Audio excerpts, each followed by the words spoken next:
चांगली करून येतो, चेक टाकायचा आहे किंवा पासबुक अपडेट करून ये. सो या सगळ्या गोष्टींवरून तुम्हाला एक पर्सनॅलिटी ट्रेट्स कळायला लागतात, म्हणजे व्यक्तिमत्वाची छाप कळायला लागते की हे नक्की व्यक्तिमत्व कोणत्या प्रकारचं आहे, काय बनू शकतो हा मुलगा, याला शिकवण्याची कला चांगली आहे, so probably he can go to the teaching line. हा मुलगा म्हणजे समजा आपण एखादं उदाहरण घेतलं की अगदीच मितभाषी माणूस असेल, म्हणजे जो बिचारा अजिबात तोंड उघडत म्हणून नाही कोणासमोर, तर अशा माणसाला समजा डॉक्टर केलं आपण, तर खरोखरच पंचायत व्हायची पेशंटची आणि इतरांची सुद्धा. कारण असा माणूस तो जो पेशंट आहे तो बिचारा बडबड बडबड करत राहील की सांगत राहील मला काय होतंय काय नाही, परंतु डॉक्टर मात्र आपले एकदमच मुखी राहतील. सो अशा वेळेला खरं तर असा डॉक्टर लागतो की किंवा असा डॉक्टरांचा स्वभाव लागतो की आजार अर्धा त्यांच्याशी बोलल्यामुळे पडेल आणि नंतर मग ते उपचार आपल्याला देतील. तर हा एक पर्सनॅलिटी ट्रेटचा भाग झाला. तर माझं असं नेहमीच म्हणणं आहे की आपला जो काही प्रोफेशन आपण चूज करणार आहोत, आपण ज्याची निवड करणार आहोत, तर थोडंसं आपल्या आपल्या व्यक्तिमत्वाची छाप कशी आहे, कोणत्या प्रकारच्या गोष्टी आपल्याला आवडतात, कोणत्या गोष्टींचा आपला इंटरेस्ट आहे, त्याचा एक छोटासा सॉट अनालिसिस म्हणतात त्याला. सॉट म्हणजे SWO आणि T, स्ट्रेंथ, विकनेसेस, अपॉर्च्युनिटी आणि थ्रेट. मुद्दामून मी अपॉर्च्युनिटी आणि थ्रेट त्यातले काढून टाकले, फक्त स्ट्रेंथ आणि विकनेस अनालिसिस म्हटलं. आणि ह्याच्यासाठी काही करायला लागत नाही, एक छोटासा पेपर घ्यायचा, त्याच्यावरती मला काय काय आवडतं त्या सगळ्या 10 गोष्टी लिहून काढायच्या. नंतर वडिलांकडे जायचं, त्यांना म्हणायचं की तुम्हाला माझ्यात चांगलं काय दिसतं ते लिहा. त्यानंतर आईकडे जायचं, तिला काहीतरी 10 गोष्टी लिहायला सांगायचं, एखादं सिबलिंग, एखादं भावंड असेल, मित्र असेल, त्याला काहीतरी लिहायला सांगायचं. अशी एक 4-5 पानं आपण लिहिल्यानंतर त्यातल्या कॉमन गोष्टी कुठल्या येतात आणि त्या पॉझिटिव्ह येतात, त्याला आपण स्ट्रेंथ असं म्हणू. म्हणजे ते आपले बलस्थानं झाली, ती आपली स्ट्रेंथ आहेत की म्हणजे that is your positive strength. म्हणजे जसं एखाद्या माणसाच्या बद्दल टॉकेटिव्हनेस हा त्याचा स्ट्रेंथ असू शकतो. चांगल्या प्रकारे त्याला इंग्रजी बोलता येणं, म्हणजे इंग्लिश लँग्वेजचं चांगलं आकलन असणं, हा त्याचा स्ट्रेंथ झाला. प्रभुत्व असणं हिंदी, मराठी, इंग्रजीवर, हे सुद्धा स्ट्रेंथ झालं. एखादा मुलगा सुंदरपैकी मिक्स होतो लगेचच, कोणाकडेही कसाही जाऊन राहू शकतो मुलगा मुलगी, तर त्याला स्ट्रेंथ म्हणू आपण. मग आता विकनेसेस तसे तेही काढता येतात. मग विकनेसेस काढताना नॉर्मली अशा प्रकारे विकनेसेस काढा, म्हणजे विकनेसेसचा अर्थ असा नव्हे की आपण त्याची उणीतुणी काढणार आहोत. विकनेसेसचा अर्थ असा की अशा काही प्रोफेशनल गोष्टी किंवा अशी काही स्किल की ज्याची आपल्याला आता समोर आपल्याला दिसतंय की ह्याला ही गरज आहे पण हा करत नाही. आता म्हणजे एक उदाहरणच द्यायचं झालं तर परत मी दुकानाचं उदाहरण देईल की हा दुकानात बसतो किंवा दुकानात जातो, पण ह्याला अजून व्यवहार कळत नाही. म्हणजे अजूनही कुठेतरी ती हिशोबाची जी एक अनालिसिस करण्याची जी असते की ह्याला जर मी आज 500 रुपये दिले होते, 475 रुपयाचं सामान घेतलं, मग येताना 25 रुपये पटकन घेऊन यायला पाहिजे होते. मग तो काहीतरी विचार करत बसलाय, मग तो परत पावती बघतोय, बिल बघतोय, असं का घडलं. मग आपल्याला कुठेतरी कळतं की याचं अनालिटिकल स्किल्स कुठेतरी कमी आहे. अर्थात हे खूपच it was very crude example म्हणायला हरकत नाही मी जे दिलं ते. पण अनालिटिकल स्किल्सचा अर्थ असा की दोन वेगवेगळ्या प्रॉब्लेमची सांगड घालणं किंवा दोन वेगवेगळ्या गोष्टींची सांगड घालणं, किंवा ह्याला अरे ना हा व्यवस्थितपणे, हल्ली मोबाईल, मोबाईल हा एक खूपच सुंदर प्रॉब्लेम सॉल्व्हिंगचं उदाहरण आहे. म्हणजे ज्या गोष्टी मला येत नाहीत, आता तुम्हाला सुद्धा म्हणजे सांगायला मला हरकत नाही, मला जे शेअरिंग येत नव्हतं आता, तर त्यावेळेला मी व्हिडिओ बंद केला कारण माझी 6वीतली मुलगी आली आणि तिने मला लगेचच करून दिलं. So I mean that shows that की लाईक जी अनालिटिकल स्किल्स कदाचित माझ्याकडे कमी आहे या लॅपटॉप आणि या संदर्भातली, प्रोबॅबली दॅट 11 वर्षाच्या मुलाकडे आहे. So that's how one can see that. तर त्याच्यासाठी सॉर्ट अनालिसिस करणं गरजेचं आहे. तर सॉर्ट अनालिसिस म्हणजे स्ट्रेंथ, विकनेसेस, अपॉर्च्युनिटीज आणि थ्रेट. आता अपॉर्च्युनिटी थ्रेट मी इथे एक्सप्लेन करताना एक वन लाईनर फक्त सांगतो. अपॉर्च्युनिटी म्हणजे की माझी जी सगळी काही पर्सनॅलिटी आहे त्या दृष्टीने मी काय करू शकतो. आपण ह्याच्यासाठी एखादा पोलिसाचं उदाहरण घेऊया की त्याची व्यवस्थित बिल्ट आहे, एखादा मुलगा खूपच हायटेड आहे, मुलगा मुलगी, आणि त्यांना एक हेल्दी आहेत, तर त्यांना कदाचित एखाद्या नौदलात जायचं असेल किंवा आर्मी नेव्ही याच्यामध्ये जायचं असेल, सैन्य दलात जायचं असेल, पोलिसांमध्ये भरती व्हायचं असेल, सो प्रोबॅबली त्याची जी फिजिकल स्ट्रेंथ आहे, तर ती फिजिकल स्ट्रेंथ त्याच्यासाठी अपॉर्च्युनिटी बनते. आणि थ्रेटचा अर्थ असा होतो की हे सगळं करत असताना आपण हेही पाहायचंय, विशेषतः ज्या मुलांनी ऑलरेडी आता इंजिनिअरिंग कंप्लीट केलंय, ग्रॅज्युएशन कंप्लीट केलंय, त्यांनी हे पाहायचंय की समजा मी ह्या ग्रॅज्युएशन नंतर पुढे, समजा एखादी आपण बीकॉम वालीचं उदाहरण घेऊया की कोणीतरी मुलगी एक सुंदरपैकी तिने बीकॉम पूर्ण केलंय, 75-78% मिळालेत, अकाउंटिंग खूप स्ट्रॉंग आहे, आणि तिचा विचार होता की मी MBA करू कणकवलीतून की मी एमकॉम करू. मग ती असं छापकाटा खेळत बसते की कुठे जिथे पडेल त्याप्रमाणे मी काहीतरी करणार. तर तिथे मग समजा धरून चला तिने जर एमबीए केलं आणि नंतर तिच्या लक्षात आलं की अरे एमबीए ना मला तेवढंच रुचलं नाही किंवा तेवढं ते जमलं नाही. सो दॅट इज हाऊ मी जर एमकॉम केलं असतं तर कदाचित मी याच लाईनमध्ये मी लेक्चरर वगैरे बनून लगेचच पुढे गेले असते. मी अजून सेट नेट दिले असते आणि प्रोफेसर झाले असते. सो मे बी ती तुमच्यासाठी असली थ्रेट आहे. म्हणजे ती कुठेतरी एक थोडीशी मनातली शंकेची पाल आहे की बाबा मी माझ्या पर्सनॅलिटी ट्रेटला आधारित मी कोणता कोर्स करू ज्याच्यामध्ये मला सुंदर संधी असतील, अपॉर्च्युनिटी असतील किंवा काही गोष्टींची छोट्याशा थ्रेट असू शकतात. जसं आमच्या नोकरी करणाऱ्या लोकांच्या बाबतीत असतं की मी जर उद्या आता माझी आता 24 वर्ष झाली नोकरीची तर मी आता समजा उद्या जॉब चेंज करायचा म्हटला so probably a new place will be a little threat for me की मला त्या ठिकाणी व्यवस्थित आत्ता मिळतंय तसंच वातावरण मिळेल की थोडंसं क्लेशदायक वातावरण मिळेल. तर ते तसं सगळं त्याला गोष्ट थ्रेट म्हणतात. ओके सो जज युअर सॉफ्ट स्किल्स तुमची स्वतःची. हा आता याच्यामध्ये सुद्धा दोन प्रकार आहेत. टेक्निकल स्किल्स म्हणजे ज्याच्यात आपण स्पेशलायझेशन केलं म्हणजे मग कॉमर्स, आर्ट्स आणि सायन्स किंवा इव्हन इंजिनिअरिंग ह्याला आपण टेक्निकल स्किल्स म्हणू. आणि सॉफ्ट स्किल्स म्हणजे जी अशी स्किल्स जी तुम्हाला म्हणजे कॉम्प्लिमेंटरी असतात पण मात्र शाळा कॉलेजात शिकवत नाहीत, मात्र एमबीए ला मात्र ती शिकवली जातात. त्याच्यामध्ये मग कम्युनिकेशन स्किल्स आलं, प्रेझेंटेशन स्किल्स आलं, इंटरपर्सनल स्किल्स आलं. इंटरपर्सनल म्हणजे तुम्ही कशा प्रकारे तुमच्याकडे संवाद कौशल्य आहे. म्हणजे तुम्ही समजा एखाद्या मीटिंग मध्ये गेलायत, मग ती सोसायटीची मीटिंग असो, एखादी ग्रामपंचायतीची मीटिंग असो, even it can be probably a meeting with any banker किंवा एलआयसीचा एजंट तुमच्या घरी आलाय किंवा तुम्ही गेलात एखाद्याच्या घरी. तर हाऊ डू यू रिअली तुम्ही कसे कोलॅबरेट करता, कशा प्रकारे तुम्ही संवाद साधता, त्याला इंटरपर्सनल स्किल्स म्हणतात. प्रॉब्लेम सॉल्विंग स्किल्स म्हणजे तुम्ही कशा प्रकारे एखादा प्रॉब्लेम स्टेटमेंट डिफाईन करता की नक्की प्रॉब्लेम काय आहे, की हा स्क्रीन दिसत नाही म्हणजे काय झालं असेल, की is there any issue in at my laptop की सरांकडून तिकडून काही प्रॉब्लेम झालाय. So that is how one has to really break into pieces आणि मग त्याला पूरक अशी सोल्युशन्स कोणती आहेत ती पाहावी लागतात.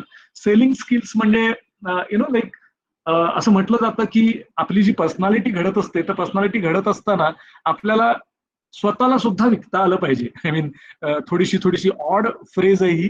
स्वतःला विकणं म्हणजे याचं म्हणणं असं म्हणणं आहे की म्हणजे आपल्याकडे जे जे काही चांगलं आहे, ज्या ज्या गोष्टी काही आपल्या ज्या स्ट्रेंथ आहेत, बलस्थान आहेत, तर त्या कुठेतरी आपल्याला त्या इंटरव्ह्यू मध्ये नमूद करता आल्या पाहिजेत, प्रेझेंट करता आल्या पाहिजेत.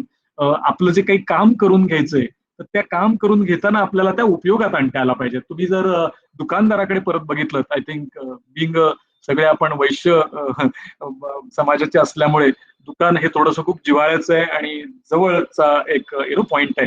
तो दुकानदार तुम्ही बघितलात की तो सुंदरपैकी आपल्याला एक जवळजवळ त्याला पुड्या बांधणंही म्हणतात, पण जवळजवळ तो आपल्याला सगळंच बरंच विकून जातो. तो असं म्हणतो की अरे अगरबत्ती नकोय का, ही सुवासिक आले नवीन, ही घेऊन बघा. ओके, मग धूप, गणपतीला तर धूप हवाय. ओके, मग ही उदीची पण एक नवीन एक आले, ती पण घेता का? अच्छा, ते मोदकाचं पॅकेट 2 देऊ की 1 देऊ?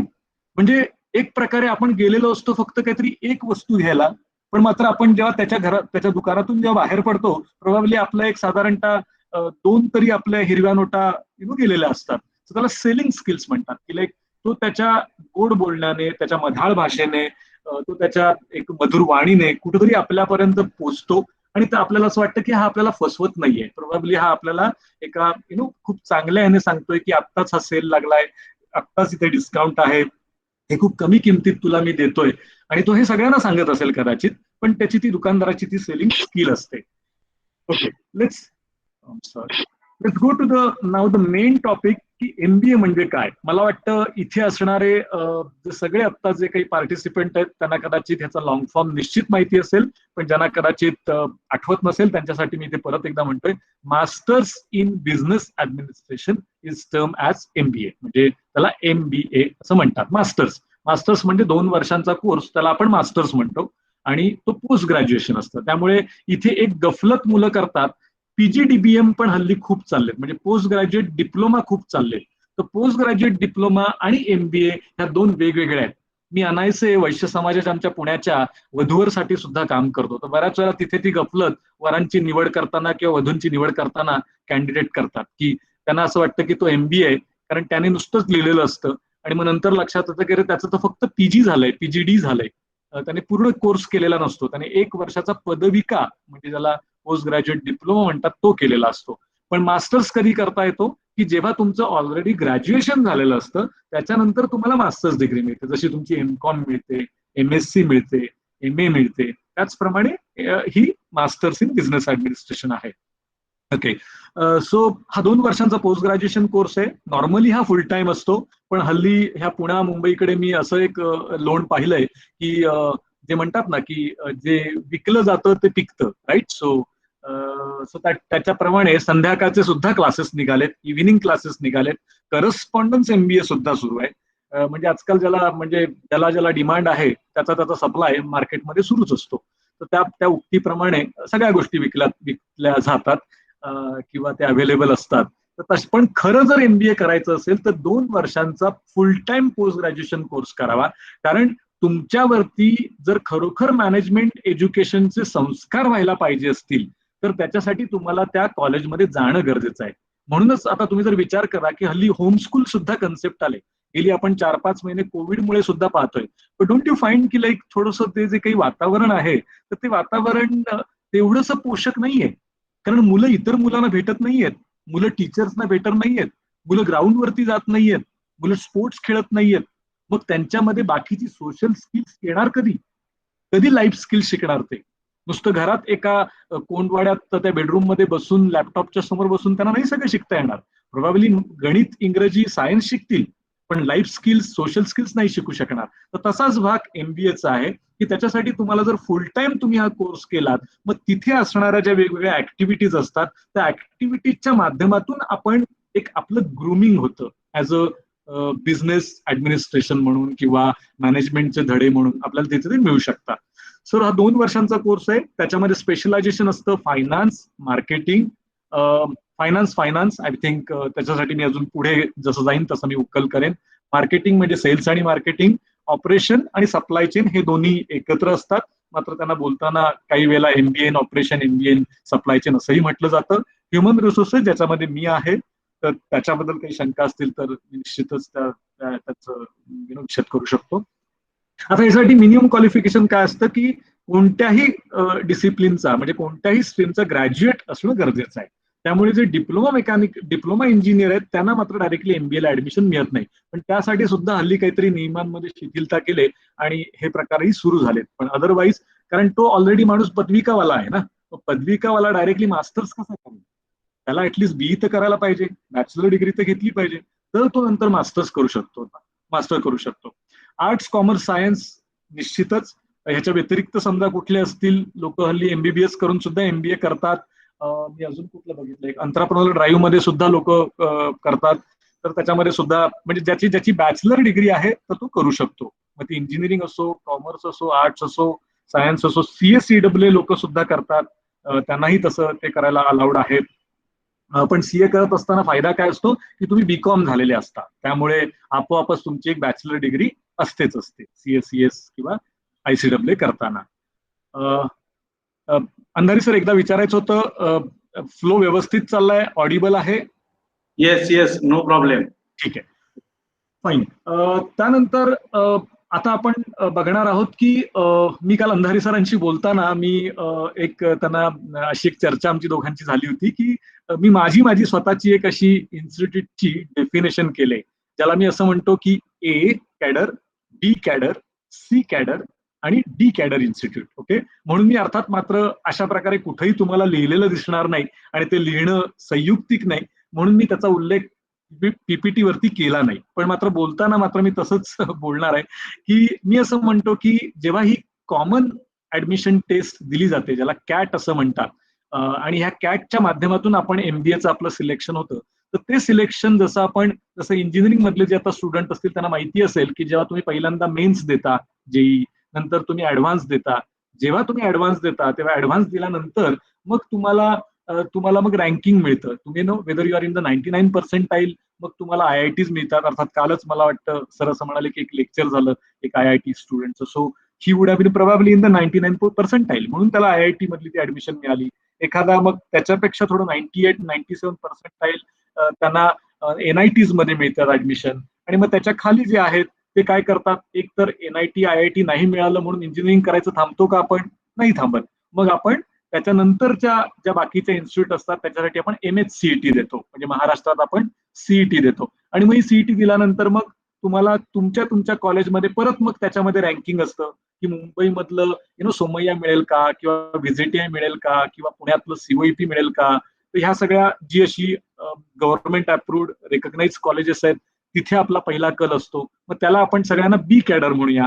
मग त्याच्यानंतर तिथेही आपली समजा सिलेक्शन नाही झालं तर मग आपण C कॅडरकडे जातो, की मग कुठं जाऊ, मग टोपीवालाला जाऊया का, की प्रोबॅबली रत्नागिरीतलं फिनोलेक्सला जाऊ का, किंवा ते चिपळुणातलं मंदारला जायचं का, किंवा महाडचं लोणेरेला तिथे काहीतरी डॉक्टर बाबासाहेब आंबेडकर आहे तिथे जायचं का. सो दॅट इज हाऊ आपण त्या C ग्रेडच्या मग कॉलेजला जातो.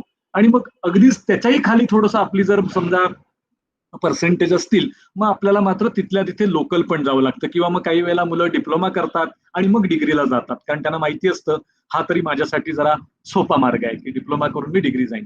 तर तसाच प्रकार किंवा तसाच एक कॅटेगरायझेशन आपण MBA साठी पण आपण 1-2 मिनिटासाठी म्हणून करूया, की जी कॅट दिल्यानंतर जी एकदम क्रीम आहे, म्हणजे ज्यांना एकदम खूप 99% मध्ये आहेत, तर ते सगळे IIM ला जातात, म्हणजे इंडियन इन्स्टिट्यूट ऑफ मॅनेजमेंटला जातात. SP जैन म्हणून एक मुंबईला इन्स्टिट्यूट आहे तिथे जातात. एक Indian institute of foreign trade आहे दिल्लीला, तिथे जातात. तर ते सगळेजण तो आपण एक पहिला ग्रुप मानू, A कॅडर. समजा तिथे आपलं सिलेक्शन नाही झालं तर आपल्याला B कॅडर मध्ये जावं लागेल, मग ज्याच्यामध्ये एक्झॅक्ट त्याला म्हणतात, किंवा XLRI जमशेदपूर, किंवा XLRIचा जो स्कोर आहे तो SP जैनला पण चालतो, तिथे जातात. त्याचप्रमाणे ज्या डीम युनिव्हर्सिटी आहेत, म्हणजे ज्या डायरेक्टली आपल्या मुंबई, पुणा, दिल्ली युनिव्हर्सिटीशी संलग्न नाहीत, पण ज्यांचं स्वतःच युनिव्हर्सिटीज आहेत, DY पाटील, भारती विद्यापीठ, त्याचप्रमाणे MIT आय थिंक अफिलेटेड आहे, सिम्बॉयसिस, तर ह्या सगळ्यांचे, बिट्स पिलानी, तर ह्या सगळ्यांचे सुद्धा काही कोर्सेस असतात. मग हे सगळ्यांचे मणिपालला पण मला वाटतं असावं. सो त्यामुळे या सगळ्यांना त्यांना डीम युनिव्हर्सिटी म्हणतो आपण, किंवा या त्यांच्या स्वायत्त संस्था आहेत, स्वायत्त विद्यापीठ आहेत. तर या विद्यापीठांच्या सुद्धा स्वतःच्या, जसं सिम्बॉयसिसची इथे स्नॅप म्हणून मी त्या टेस्टचा उल्लेख केलाय, तर ती सिम्बॉयसिस नॅशनल ऍप्टिट्यूड टेस्ट होते. तर आपण यांना A आणि B असं म्हणू. नरसी मुंजी म्हणून एक मुंबईला इन्स्टिट्यूट आहे, कॅम्पस आहे, पण नरसी मुंजीचा सुद्धा म्हणे जळगाव किंवा धुळ्याला पण कॅम्पस आहे, पण प्रोबॅबली मुंबईचा जो कॅम्पस आहे तो आणि धुळ्याचा कॅम्पस याच्यामध्ये मात्र म्हणे फरक आहे. म्हणजे मुंबईचा campus is I can consider as a B grade, पण धुळा एखाद्या वेळेस कदाचित आपल्याला C ग्रेड मध्ये टाकावं लागेल. तर अशा प्रकारे आपल्याला ABCD टाईपच्या इन्स्टिट्यूटचं वर्गीकरण करता येईल. मग तुमच्या आजूबाजूला असलेली एखादी MBA इन्स्टिट्यूट तुम्ही तुमच्या आकलन क्षमतेनुसार तिला कॅटेगराईज करा. मग ते करण्याचा मी थोडासा पुढचा मापदंड पण लिहिलाय पुढच्या स्लाइड वरती, तो निश्चितच सांगेन. पण ढोबळ मानाने तुम्हाला त्याचा अंदाज येईल की कुठल्या कॉलेज आपल्या आजूबाजूला असलेली कॉलेज कोणत्या ग्रेडमध्ये येत असावीत. A मध्ये येतात, B मध्ये येतात, C मध्ये येतात की D मध्ये येतात. ओके. अर्थात हे असं म्हणून मी त्याला ढोबळच म्हटलं, की असं काही कुठे लिहिलेलं नाहीये, but this is what based on the trend, market trend आहे तो, किंवा तिथली असणारी प्लेसमेंट त्याच्यानुसारचा ट्रेंड आहे, तिथून बाहेर पडणाऱ्या विद्यार्थ्यांना मिळणाऱ्या ऑपॉर्च्युनिटीज त्याचा ट्रेंड आहे, अशा सगळ्या गोष्टी त्याच्यामध्ये असतात. मग कॅट एखाद्याला जर करायची असेल तर काय काय त्याच्यामध्ये अभ्यास करायला लागतो. एक आहे ते म्हणजे इंग्लिश लँग्वेज, ज्याच्यामध्ये व्हर्बल ॲबिलिटी आणि रिडिंग कॉम्प्रिहेन्शन, अनसीन पॅसेज, जसे आजकाल 10वी-12वीचं जे आहे तशाच प्रकारे त्याचा तो सिलेबस असतो. सायन्स, फिलॉसॉफी याच्यावरती काही अनसीन पॅराग्राफ्स वगैरे असतात, पॅराग्राफ रायटिंग असतं. तर इथे थोडंसं म्हणजे तुमचं लँग्वेजचं स्किल पाहिलं जातं. जसं मुलं MS ला जातात US ला, तर त्यांना टॉफेल वगैरे द्यावी लागते, तुम्ही ऐकली असेल. तर तशाच प्रकारे हे एक इंग्लिश लँग्वेजचा थोडंसं तुमचं स्टँडर्ड याच्यामध्ये तपासून पाहिला जातो. दुसरं आहे ते म्हणजे LRD आहे, लॉजिकल रिझनिंग. ज्या मुलांनी 7वी किंवा 7वी आणि आजकाल कुठल्या मला वाटतं झाले 5वी आणि 6वी झाले का, 5वी आणि 9वीला मला वाटतं हल्ली स्कॉलरशिप आहेत, 5वी आणि 8वीला काहीतरी. तर त्या स्कॉलरशिपला जसं आपल्याला लॉजिकल रिझनिंग असायचं तेव्हा त्या काळात, तर त्याचाच थोडासा मोठा भाऊ या इथे असतो, की लॉजिकल रिझनिंग आणि डेटा इंटरप्रिटेशन. आणि हे सगळे मल्टिपल चॉईस क्वेश्चन्स असतात, MCQ, आणि त्याला निगेटिव्ह मार्किंग असतं मात्र, त्यामुळे खूपच कठीण जातं. नंतर क्वांटिटेटिव्ह अबिलिटी, याच्यामध्ये थोडंसं मॅथमॅटिक्स, स्टॅटिस्टिक्स, तुमची थोडीशी रिझनिंग अबिलिटी, रिझनिंग नाही सॉरी, तुमचं थोडंसं अनालिटिकल माइंड याच्यामध्ये पाहिलं जातं, की एखादा छोटासा प्रॉब्लेम दिल्यानंतर मॅथ्स मधला तुम्ही त्याचं उत्तर कसं शोधून काढता, कशी सूत्र आठवता, कसे फॉर्म्युलेज आठवता. So that is what they try to जज इट हिअर.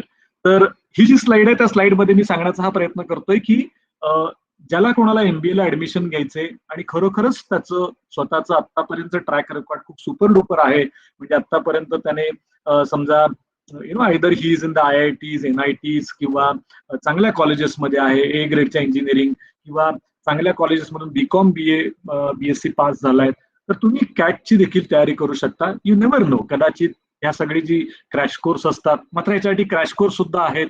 एक टाइम म्हणून संस्था आहे, TIME. जर गुगल केलं तर तुम्हाला त्याच्याबद्दलची अजून माहिती मिळेल. TIME, T.AI.ME, टाइम लक्षात ठेवायला सोपं आहे. तर अशा टाइम सारख्या अजून बऱ्याच असतील. तर अशा एखादे क्रॅश कोर्सेस असतात त्यांचे 4 महिन्याचे, 2 महिन्याचे, आणि तुम्ही ह्या पूर्ण ह्या कॅट परीक्षेची तयारी करू शकता. याचा फायदा हा होतो की एक तर तुम्हाला डायरेक्ट समजा IIM आणि अमुक तमुक मिळाली तर ग्रेट, पण अदरवाईज तुमची थोडीशी ऍप्टिट्यूड वाढतो आणि त्यामुळे तुम्ही निदान B ग्रेडच्या इन्स्टिट्यूटमध्ये तरी जाऊ शकता, C ग्रेड मधल्या चांगल्या इन्स्टिट्यूटमध्ये जाऊ शकता. जसं पुण्यामध्ये पुंबा आहे, सिम्बॉयसिस आहे, सिंहगड आहे, MIT आहे, इंदिरा आहे, एक ISBM म्हणून आहे. तशी बरीच इन्स्टिट्यूट आहेत की जिथे तुम्हाला या कॅटच्या परीक्षेचा उपयोग होत असतो. महाराष्ट्रात मात्र ह्या कॅटच्या व्यतिरिक्त एक MHCET पण घेतली जाते MBA कॉलेजसाठी, आणि ही जी MBA कॉलेज जी युनिव्हर्सिटी ऑफ महाराष्ट्रामधल्या ज्या आहेत, पुणा, मुंबई, कोल्हापूर, शिवाजी यांना जी अफिलेटेड आहेत त्यांच्यासाठी त्याचा उपयोग होतो. तर जसं एखादं उदाहरण देता येईल, मुंबईमध्ये एक जमनालाल बजाज म्हणून एक मोठी इन्स्टिट्यूट आहे, तर तिथे तिची ती MHCETच्या थ्रूच घेतात. त्यामुळे तो अभ्यास सेमच असतो. म्हणजे मगाशी जसं आपण बघितलं मागच्या पेजवरती की LRDI, logical reasoning, English language, आणि अजून काय पाहिलं होतं त्याच्यामध्ये, लॉजिकल रिझनिंग, LRDI, मॅथमॅटिक्स, म्हणजे मॅथमॅटिक्स, स्टॅटिस्टिक्स. तर ह्याच गोष्टी अर्थात त्याच्यामध्ये त्या पेपरसाठी असतात. मात्र थोडासा जो कॅटचा जो IIMचा पेपर असेल त्याच्यापेक्षा हा जमनालाल बजाजचा पेपर थोडासा त्याची काठिण्य पातळी थोडी कमी असते. So that is how. त्याचप्रमाणे ज्या ऑटोनॉमस MBA इन्स्टिट्यूट आहेत, म्हणजे जसं मगाशी नावं घेतली, इंदिरा इन्स्टिट्यूट पुण्यात आहे, ISBM म्हणून एक आहे, काहीतरी फॉर्म, इंडियन सायन्स काहीतरी business management, Indian school of business management आहे, भारती विद्यापीठ आहे, DY पाटील आहेत. ही सगळी स्वायत्त युनिव्हर्सिटीज आहेत. तर यांचं स्वतःची ऍडमिशन प्रोसेस त्यांची वेगळी आहे की त्यांची 10वी-12वीचे ग्रॅज्युएशनचे मार्क्स पाहतात, रिटर्न टेस्ट घेतात त्यांची कधी कधी काही लोक रिटर्न टेस्ट घेत नाहीत, ग्रुप डिस्कशन करवतात. ग्रुप डिस्कशन ज्यांना माहिती असेल त्यांना great, otherwise I can explain in 2 minutes. Group discussion म्हणजे असं असतं की म्हणजे तुम्ही समजा एकूण, जसं मी माझं स्वतःचं उदाहरण देतो, जेव्हा मी माझ्या MLS साठी 96 ला अप्लाय केलं तेव्हा तिथे सीट होत्या 48, म्हणजे 50, आणि आम्ही मुलं होतो काहीतरी 525 सगळे अप्लाय केलेले. रिटर्न टेस्टमध्ये साधारणतः एक 100 मुलं उडाली आणि 450 मुलं पुढे गेली. ओके, तर ही 450 मुलांचे मग 10 मुलांचे असे 45 ग्रुप बनवले, आणि ह्या 45 ग्रुपला त्यांनी वेगवेगळ्या दिवशी आम्हाला 1-1 तासाचा स्लॉटसाठी बोलावलं होतं त्या इन्स्टिट्यूटमध्ये. ही परेलला इन्स्टिट्यूट आहे जिथून मी पास आउट झालो. तिथे बोलावल्यानंतर मला त्या काळातला मला अजूनही सब्जेक्ट आठवतोय. त्यांनी असं म्हटलं होतं की like can we make English as a compulsory language right from nursery till PG in across India. म्हणजे इंडियामध्ये इंग्रजी लँग्वेज सगळ्या राज्यांमध्ये सगळीकडे कंपल्सरी करावी का, असा एक 1 लाइनर सेंटेन्स दिलं गेलं. मग आम्ही जी 10 मुलं होतो, तर मग त्या ग्रुप डिस्कशन मध्ये तुम्हाला थोडासा एक काही ना काहीतरी करायला लागतं, कारण तिथे ऑब्झर्वर उभे असतात बाजूला आणि ते पाहत असतात की तुम्ही काय करताय. मग स्टार्ट कुणी केला डिस्कशन, मुद्दे कसे मांडले, किंवा समजा एखादा मुद्दा दुसऱ्याने मांडलाय पण त्याने नुसताच मुद्दा मांडला, तर तुम्ही त्याला कसा अजून त्या मुद्द्याची उकल केली किंवा त्याचं अजून कशा प्रकारे अजून त्याला फर्दर एक्सप्लेन केलं. त्यानंतर मग असं पाहिलं जातं की समअप कुणी केलं, म्हणजे पूर्णपणे हा कन्क्लूड कसा केला सेशन. नंतर मग पाहिलं जातं की काही इनोव्हेटिव्ह आयडियाज काही आल्या का, की आपलं घिसापिटं काहीतरी वाचलेलं न्यूजपेपर मधलं फक्त बोलली मुलं. तर अशा प्रकारे तुम्हाला प्रत्येकी तिथे मग मार्क्स मिळतात, आणि मग त्या 10 मधले 2-3 मुलं पुढच्या पर्सनल इंटरव्ह्यू साठी जातात, आणि मग तिथे पर्सनल इंटरव्ह्यू होतो. आणि मग तो इंटरव्ह्यू झाल्यानंतर इंटरव्ह्यू मध्ये देखील तुम्हाला हे विचारलं जातं की बाबा तुम्हाला एमबीए का करायचंय. एखाद्या आपण सायन्सवाल्या मुला मुलीचं उदाहरण घेऊया की एखादी सायन्सवाली मुलगी आहे किंवा मुलगा आहे आणि तो म्हणाला की नाही मला मार्केटिंग आवडतं, लहानपणापासूनच मार्केटिंग आवडतं. सो काय केलं आतापर्यंत. नाही मी आता मार्केटिंग आवडतं म्हणजे असं की आमच्या घरी बिझनेस वगैरे आहे, दुकान वगैरे आहे. मला म्हणजे आम्ही थोडंसं ते पूर्वी वडील खूपच छोटं चालवत होते. मग आम्ही ते एक्सपांड केलं, वाढवलं तिथे. तर आम्हाला मला मला देखील बसायला तिथे आवडतं. ओके, पण आता ते मार्केटिंग आणि ते शॉपकीपिंग हे थोडंसं वेगळं होतं. मग त्याला कदाचित त्याचं बीएससी झालंय तर मग अशा मुलाला मी असं रेकमेंड करेन की वर्षभर तरी त्याने एमआरचा रोल करावा. मार्केटिंग काय म्हणतो त्याला आपण, मेडिकल रिप्रेझेंटेटिव्हचा रोल करावा.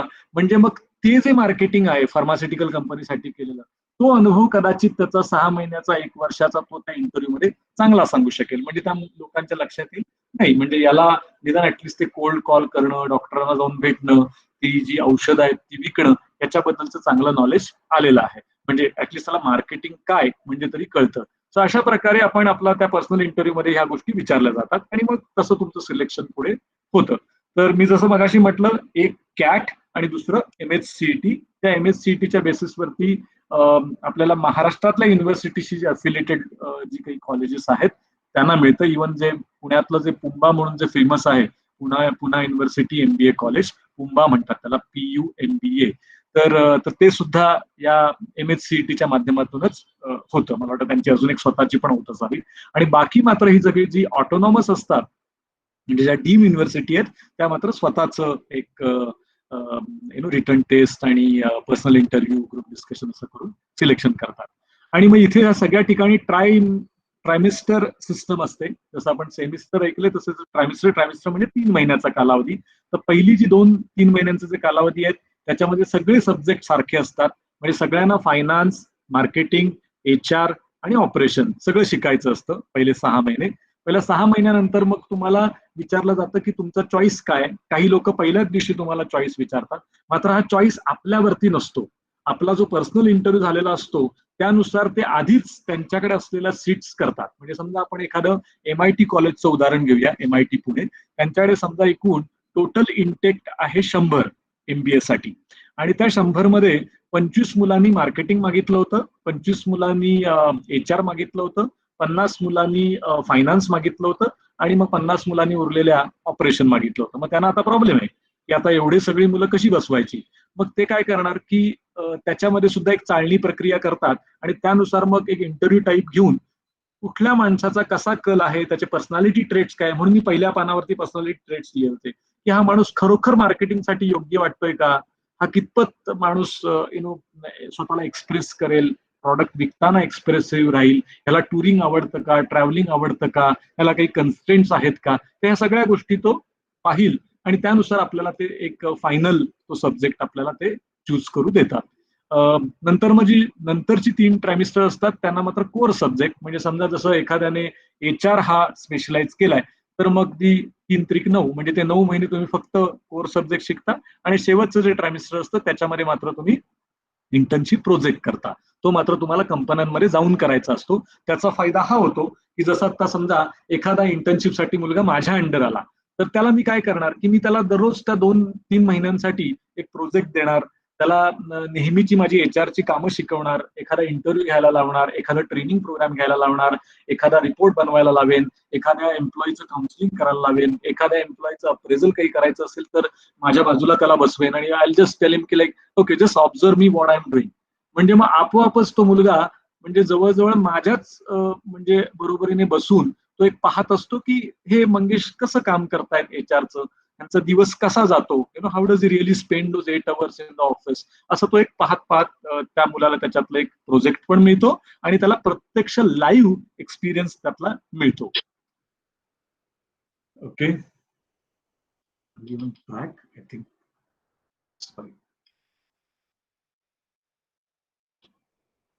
Sorry.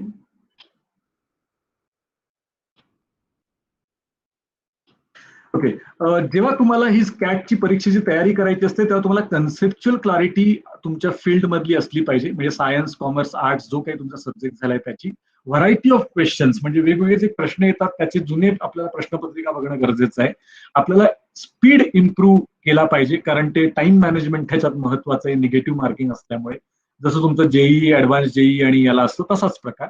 Need to define the strategy to crack such entrance test. म्हणजे आपण आपला कुठे आपलं चांगलं आहे बाबा, मी लॉजिकल मध्ये चांगला आहे की इंग्लिश लँग्वेज मध्ये चांगला आहे की मॅथ्स मध्ये चांगला आहे, त्यानुसार आपल्याला आपली आपली ती मार्क्स कुठे मिळतील त्यानुसार आपल्याला ते तयारी करायला पाहिजे. आणि जर नाही झालं ह्या एमबीएच्या या इन्स्टिट्यूटमध्ये, ए टाईपच्या इन्स्टिट्यूटमध्ये, बी टाईपच्या इन्स्टिट्यूटमध्ये, सी टाईपच्या इन्स्टिट्यूटमध्ये, तर माझा बॅकअप ऑप्शन काय आहे, मी काय करणार आहे, मी बाबा पुढे एमकॉम करणार आहे का, एमएससी करणार आहे का, किंवा बीएड करणार आहे का, whatever I am going to do, तर ते ऍटलीस्ट आपला एक बॅकअप प्लॅन असणं गरजेचं आहे.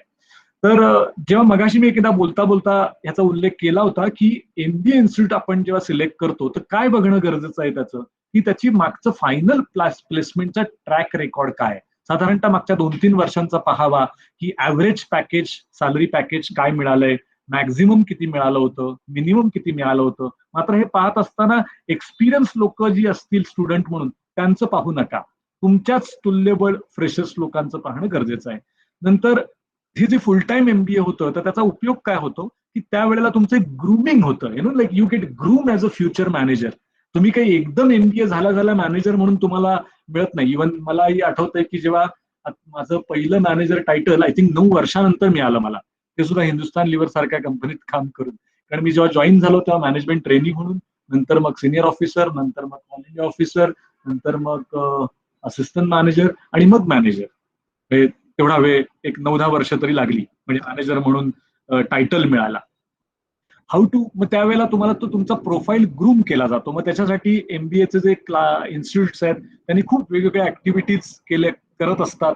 बुक रिव्ह्यू करतात, तुम्हाला प्रेझेंट करायला लावतात, रोल प्ले असतो. म्हणजे आमच्या एचआर साठी तर आम्ही असं लाईव्ह इंटरव्ह्यू सेशन करतो. म्हणजे कोणीतरी अधिकारी बनतो, कोणीतरी कॅन्डिडेट बनतो, कोणीतरी ऑब्झर्व्हर बनतो, असा रोल प्ले केला जातो. पीपीटी प्रेझेंटेशन करायची असतात वेगवेगळ्या विषयांवरती. गेस्ट फॅकल्टी काही वेळेला येते, म्हणजे समजा ह्या पुण्या मुंबईमध्ये तो एक फायदा होतो की इथे जे कॉर्पोरेट मध्ये काम करणारी जी लोक आहेत तर ती लोक त्या एमबीए इन्स्टिट्यूटला गेस्ट फॅकल्टी म्हणून जातात. आणि मग तिथे ती आली की त्यांच्याशी थोडंसं तुम्हाला हितगुज करता येतं, काही क्वेश्चन आन्सर तयार करून ठेवता येतात, त्याच्यातून तुमचं स्वतःचं वैयक्तिक ग्रूमिंग होत असतं. इंटर्नशिप प्रोजेक्ट जेव्हा कराल तर स्वतःची व्हिजिबिलिटी ठेवणं गरजेचं आहे की बाबा कुठेतरी तो माणूस म्हणजे परत जेव्हा भेटेल तर लक्षात राहायला पाहिजे. I think so and so person माझ्याकडे 2018 मध्ये 2 महिने होता, असं नाही वाटलं पाहिजे की अरे कोण, मला जरा फोटो पाठव, आठवतच नाहीयेस तू. सो म्हणजे तुमची व्हिजिबिलिटीच नव्हती त्या 3 महिन्यात, असं होता कामा नये. So you need to get involved. कारण नॉर्मली कंपन्यांमध्ये कसं असतं की तिथे तुम्हाला काही बोट धरून शिकवायला कोणी बसलेलं नसतात. त्यामुळे तिथे तुम्हाला तुमचंच तुम्हीच त्यांच्याबरोबर राहून माहिती घ्यायची असते. तुम्हीच प्रोजेक्ट नवीन नवीन शोधून काढायचे असतात. मागे लागायला लागतं तुम्हाला त्या साहेब लोकांच्या, आणि त्यांच्याकडून काही ना काहीतरी माहिती घ्यावी लागते. तुमचं कम्युनिकेशन स्किल्स इम्प्रूव्ह करणं गरजेचं आहे. इंग्लिश लँग्वेज स्पेशली, विशेषतः आपण जी सगळी मराठी मीडियम मधून जे शिकून वरती येतो आजकाल, अर्थात गावांमध्ये पण कॉन्व्हेंट आणि इंग्लिश मिडियम झालंय, so thanks to all those schools. पण तरी देखील आपला थोडासा जो लिहाजा आहे बोलण्याचा तो थोडासा मराठी टाईप राहतो, मग तो थोडासा इम्प्रूव्ह होणं गरजेचं आहे. तर थोडंसं त्याच्यासाठी तुम्हाला वैयक्तिक काम केलं पाहिजे, काहीतरी मेहनत घेतली पाहिजे. ओरल आणि ड्राफ्टिंग, म्हणजे इंग्रजी ड्राफ्टिंग सुद्धा. एमबीए केल्यानंतर पुढे काय, म्हणजे मी जेव्हा काल अंधारी सरांशी बोलत होतो 2 दिवसांपूर्वी, तर त्यांना मी असं म्हटलं हा खरं तर माझा जास्त जिव्हाळ्याचा सब्जेक्ट आहे की कुठला, की एमबीए करून मुलं जेव्हा माझ्या डोळ्यासमोर येतात किंवा इंटरव्ह्यू साठी उभे राहतात तर त्यावेळेला मला असं त्यांना विचारावं असं वाटतं की हा जे काही एमबीए केलं असतं तर तुला काय उपयोग होणार आहे. जसं मी त्यांना एक उदाहरण दिलं होतं की माझ्याकडे सप्लाय चेन मॅनेजमेंटला एक पोझिशन आहे आणि मला खरी requirement the profile is buyer, म्हणजे त्याला फक्त फॉलोअप करायचं असेल, वेगवेगळ्या सप्लायरकडे जाऊन चेझिंगचं काम करायचं असेल, he will be like a chaser. ते पार्ट्स एन्श्योर करायचे फर्स्ट टाइम राईट येत आहेत का कंपनीमध्ये, त्या सप्लायरकडे त्याच्या डोक्यावरती बसून he has to ensure the delivery in time. तर असे सगळे त्याचा ते जॉब असतो. तर या कामासाठी मला माझ्याकडे समजा 3 कॅन्डिडेट समोर येऊन उभे राहिलेत इंटरव्ह्यूसाठी, बसलेत राहत. तर त्याच्यामध्ये एक आहे बी मेकॅनिकल, अगदी बिचारा फ्रेश, कालच D Y Patil Kolhapur campus मधून पास आउट झालाय. दुसरा आहे ज्याने कणकवलीच्याच एका कुठल्या तरी कॉलेजमधून MBA केलंय आणि त्याच्या आधी तो मुलगा BE झाला होता किंवा BCom झाला होता म्हणा, किंवा BSc असेल, BSc BCom असेल आणि MBA केलंय. आता या दोन मुलांचा जेव्हा मी इंटरव्ह्यू घेतो, खरं म्हणाल तर जेव्हा असा हा मुलगा अशा C किंवा D, मगाशी जसं मी ते वर्गीकरण केलं होतं, तशा इन्स्टिट्यूट मधून जेव्हा आलेला असतो, तर मला असा फार त्या दोघांमध्ये फार फरक जाणवत नाही.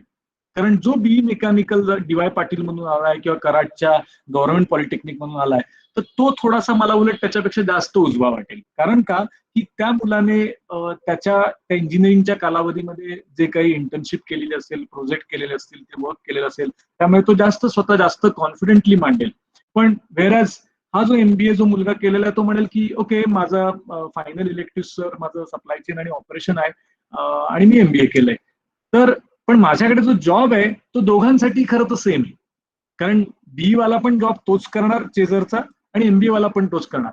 मात्र जर MBA करत असताना त्याने स्वतःचं जर ग्रुमिंग करून तेवढं जर घेतलं असेल, त्याने त्याचं इंग्रजी त्या BE वाल्यापेक्षा चांगलं वाढवलंय, त्याने त्याचं कोऑर्डिनेशन स्किल्स चांगलं वाढवलंय, स्वतःमध्ये सॉफ्ट स्किल्स जास्त डेव्हलप करून घेतलेत, म्हणजे प्रेझेंटेबिलिटी म्हणा, स्वतःला तो प्रेझेंट करताना तो BE वाला अगदी असाच आपला आला, पण हा मात्र व्यवस्थित एकदम टाय बी घालून आणि स्वतःला प्रेझेंटेबल करून आला.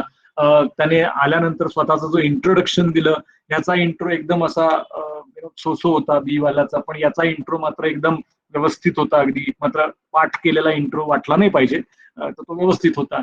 तर या ह्याच्यामध्ये मग मग निश्चितच ऍज अ इंटरव्ह्युअर म्हणून मला कुठेतरी त्या MBA वाल्याचं पारडं मग जड वाटतं. असं वाटतं की नाही, आय थिंक प्रोबॅबली हा जास्त चांगल्या रीतीने, भले हा इंजिनियर नसो, हा कॉमर्सवाला असो, पण याने जे MBAच्या 2 वर्षांमध्ये जे ग्रुमिंग केलंय, मे बी त्या ग्रुमिंगमुळे हा माणूस चांगल्या रीतीने हा जॉब परफॉर्म करू शकेल. तर या सगळ्या गोष्टी एम्प्लॉयबिलिटी म्हणजे तुम्हाला नोकरी मिळताना त्याच्यामध्ये कामाला येतात. दुसरं असं की जेव्हा तुम्ही MBAचं सिलेक्शन करता, जसं मगाशी म्हटलं की पर्सनॅलिटी ट्रेट, त्याचप्रमाणे तुमची बेसिक बॅकग्राऊंड सुद्धा बघणं गरजेचं आहे. की समजा तुम्ही आर्ट्स मधले आहात, तुम्ही 6 युनिट्स इंग्लिश करून घेतलंय, तुम्ही सायकोलॉजी विषय घेतलाय किंवा तुम्ही अजून जनरिक जे सब्जेक्ट असतात इकॉनॉमिक्स आणि असे घेतलेत, तर अशा वेळेला तुम्ही आणि तुमचं ड्राफ्टिंग इंग्लिश खूप सुंदर आहे, तर अशा वेळेला तुम्हाला HR सारखा जॉब वगैरे पण आवडेल. कारण HR मध्ये जवळजवळ एक 40 ते 50% सायकोलॉजीचाच उपयोग होतो. कारण लोकांशी डील करायचं असतं, पीपल मॅनेजमेंट असतं, पीपल नेटवर्किंग असतं, ट्रेनिंग आणि ह्या अशा गोष्टी असतात, काउन्सिलिंग वगैरे असतं. त्यामुळे तुम्हाला कदाचित असा BA वाला मुलगा जर चांगल्या एखाद्या इन्स्टिट्यूट मधून MBA झाला, so probably he can do a wonders in HR.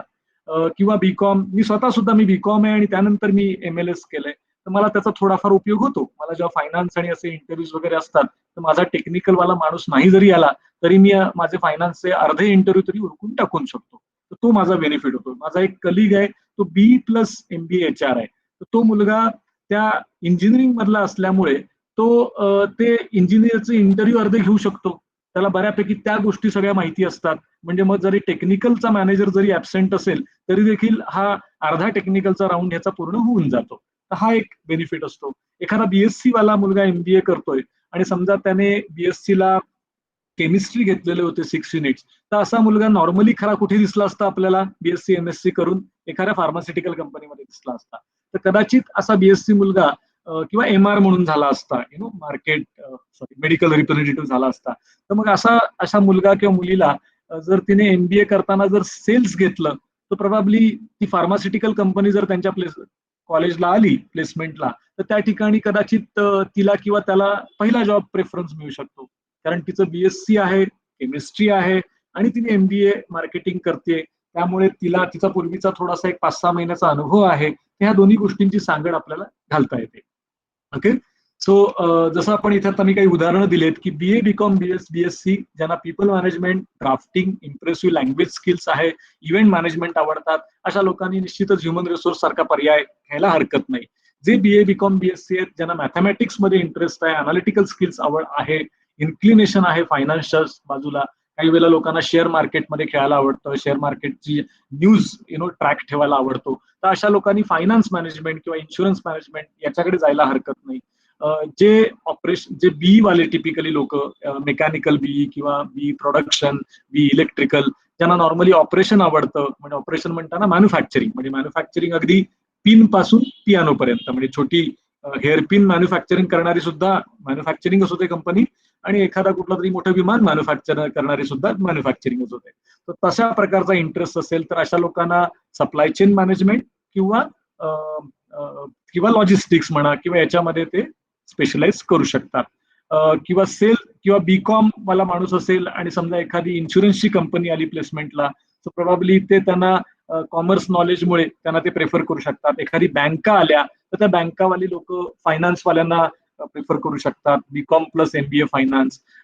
एखादी कंपनी इंजिनिअरिंग कोर आली तर कदाचित बी प्लस एमबीए केलेवाल्याला प्रेफर करू शकते, किंवा बीएससी प्लस एमबीए केलेल्याला प्रेफर करू शकते. तर हे सगळं जी काही कॉम्बिनेशन असतात, परमिटेबल कॉम्बिनेशन, ती वेगवेगळी असतात.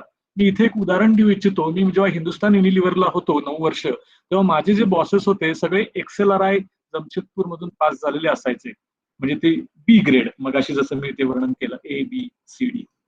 तर त्या, पण त्यांची जी बॅकग्राऊंड होती ती खूप वेगळी असायची. एक माझा बॉस होता तो बी इलेक्ट्रिकल होता, एक माझे बॉस जे होते ते बी प्लस सिव्हिल आणि मग MBA. असं म्हणजे ही सगळी कॉम्बिनेशन एकदम वेगवेगळी असतात, कारण लोक पण मात्र ते सगळे त्यावेळेचे NITN किंवा IITN असे असावेत, आणि मग त्यांनी नंतर XLRI किंवा अशातून करून मग ते, हा, त्यांचे एज सुद्धा काही लोकांचं कमी असायचं. प्रोबॅबली मी जेव्हा तेव्हा 26, 27, 28 वर्षांचा होतो, माझी जी बॉस होती मुलगी, ती सिम्बॉयसिसची होती, ती जवळजवळ 26 वर्षाची होती, आणि तिचं मला आठवतंय की तिचं काहीतरी BSc plus MBA from Symbiosis HR. तर अशी म्हणजे कॉम्बिनेशन असतात. पण ते जे ए आणि बी मधून जे पासआउट झालेले असतात ते डायरेक्टली मॅनेजमेंट ट्रेनिंग म्हणून लागतात आणि कन्फर्मेशन ॲज अ मॅनेजर होतात. मात्र जी लोक C आणि D टाईपच्या इन्स्टिट्यूट मधून करतील त्यांना डायरेक्टली मात्र मॅनेजर म्हणून घेतलं जात नाही. म्हणजे इव्हन आमच्यासारख्या मिड साईज कंपनीमध्ये सुद्धा तसं घेतलं जात नाही. त्यांना मॅनेजमेंट ट्रेनिंग म्हणून घेतलं जातं. 1 वर्ष ट्रेनिंग पिरियड राहतो. पुढच्या स्लाइडमध्ये माझ्या ते असावं. मॅनेजमेंट ट्रेनिंग म्हणून घेतला जातो. त्यानंतर मग तो मॅनेजमेंट ट्रेनिंग म्हणून पूर्ण झाल्यानंतर त्यांना ज्युनियर मॅनेजमेंट कॅडरमध्ये त्यांना ऍब्सॉर्ब केलं जातं. May be junior officer, assistant manager, काही ठिकाणी डेप्युटी मॅनेजर असं म्हणून त्यांना दिलं जातं. आणि नंतर मग तुमच्या परफॉर्मन्सनुसार त्यांच्या इंटरनल करिअर अपॉर्च्युनिटी कशा आहेत, त्या माणसाच्या इंडिव्हिज्युअल अचिव्हमेंट कशा होत आहेत, इंडस्ट्री कशी आहे, म्हणजे ती ग्रो होणारी आहे का, कारण तोही चॉईस महत्वाचा असतो. नाहीतर मग कधी कधी 2-3 वर्षांनी मग एखाद्या माणसाने स्विच घ्यावा आणि मग दुसरी इंडस्ट्री पकडावी. प्रोफेशनल मेंटॉर कसा मिळालाय, म्हणजे बॉस कसा मिळालाय जो आपल्या हातात नसतो, तर त्याच्यावरती तुमची ग्रोथ पुढची अवलंबून असते. मग नॉर्मली जे C आणि D मधून जे होतात, आपण एक मी सॅलरी पॅकेजची जर तुलना केली तर साधारणतः सिम्बॉयसिसचा खर्च साधारणतः 20 लाखाच्या घरात असतो, 20-22 लाखाच्या, आणि तिथून बाहेर पडणारा मुलगा 8 ते 10 लाखाचं, 12 लाखाचं पॅकेज घेऊन बाहेर पडतो, जेव्हा 2 वर्षाने पडतो तेव्हा. जर एखादा मुलगा MIT, भारतीय विद्यापीठ किंवा DY पाटील किंवा इंदिरा इथून बाहेर पडला तर त्याचा खर्च असेल साधारणतः 5-6 लाख, मे बी जास्त थोडासा 8 लाख वगैरे सुद्धा, आणि 2 वर्षांचा. आणि मात्र तो जेव्हा बाहेर पडेल तेव्हा साधारणतः त्याचं पॅकेज हे 5 लाखापासून 6 लाखापर्यंत वगैरे असं होऊ शकतं. सध्याचे मात्र या वर्षीचे आकडे खूपच कमी आहेत, कारण कोविडमुळे फ्रेशर्सना एवढ्या जॉब ऑपॉर्च्युनिटीज नाही राहिल्यात. या वर्षी जरा हे थोडंसं सगळ्यांनाच क्लेशदायक आहे. इंजिनिअरिंग फ्रेशर असोत, MBA असो किंवा अजून कुठले फ्रेशर्स असो, पण अदरवाईज नॉर्मली हा ट्रेंड असतो. आणि त्यानंतर मग आपण जर अजून D मध्ये गेलो, जसं प्रत्येक तालुक्याच्या ठिकाणी आजकाल MBA झालंय, प्रत्येक जिल्ह्याच्या ठिकाणी MBA कॉलेजेस निघालेत. तर अशी जी सगळी जी ऑटोनॉमस कॉलेजेस आहेत तिथून बाहेर पडणारा मुलगा, जर समजा मी आमच्यासारख्या कंपन्यांमध्ये म्हणतो की आम्ही साधारणतः त्यांना 3 लाखाचं वगैरे साधारणतः वार्षिक त्यांना देत असतात. कमीत कमी 20-25 हजार पर मंथ मिळतात. पण तेही हल्ली अगदी मिळतच असं नाही. कारण काय झालंय की मागच्या 10-12 वर्षात प्रत्येक तालुक्याच्या ठिकाणी MBA कॉलेज निघालंय.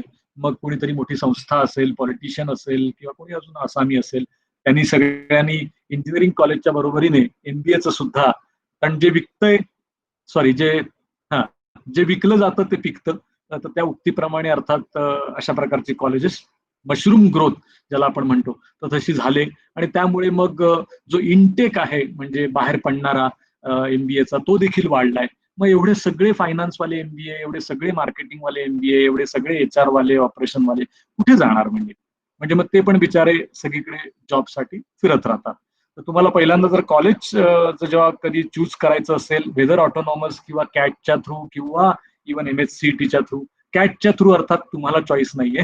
तो चॉईस कॅटच्या परीक्षेच्या मार्कांच्या बेसिसवरती राहतो. पण ऑटोनॉमस मध्ये मात्र तुम्हाला चॉईस असतो. MSCTचं सुद्धा स्कोर आल्यानंतर तुम्हाला थोडासा चॉईस असतो. तर त्यावेळेला ती जी पर्टिक्युलर इन्स्टिट्यूट आहे, तर त्या इन्स्टिट्यूटला आपल्याला बघायला पाहिजे की तिचं पास्ट ट्रॅक रेकॉर्ड काय आहे. मला वाटतं मागच्या एका स्लाइडमध्ये होतं. ट्रॅक रेकॉर्ड काय आहे फायनल प्लेसमेंटचा.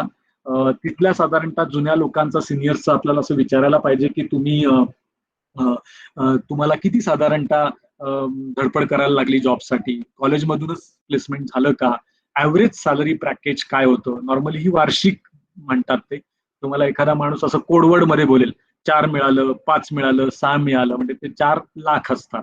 4 लाख वार्षिक असतात. मग त्याला लगेचच 12ने भागायला लागतं आणि 12ने भागल्यानंतर मग त्याचा जो भागाकार भाजक जो येतो तो साधारणतः येतो 40,000 किंवा 35,000 असं येत असेल. मॅक्झिममच्या शक्यतो आकडे पहिल्यांदा सांगितले जातात, तर त्याच्यावरती जाऊ नका.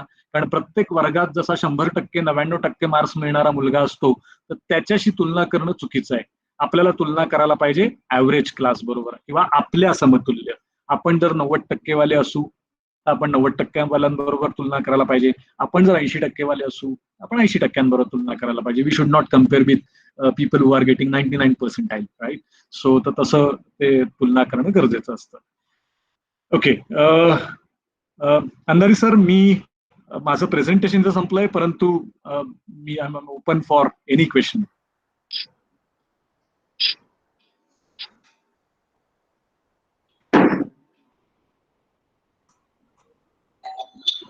क्वेश्चन तसे काय दिसत नाहीये. ओके. म्हणजे कमी लोक असल्यामुळे आपल्याला आवाजाचा प्रॉब्लेम नाही. जास्त काय क्वेश्चन आलेले नाही. बरं,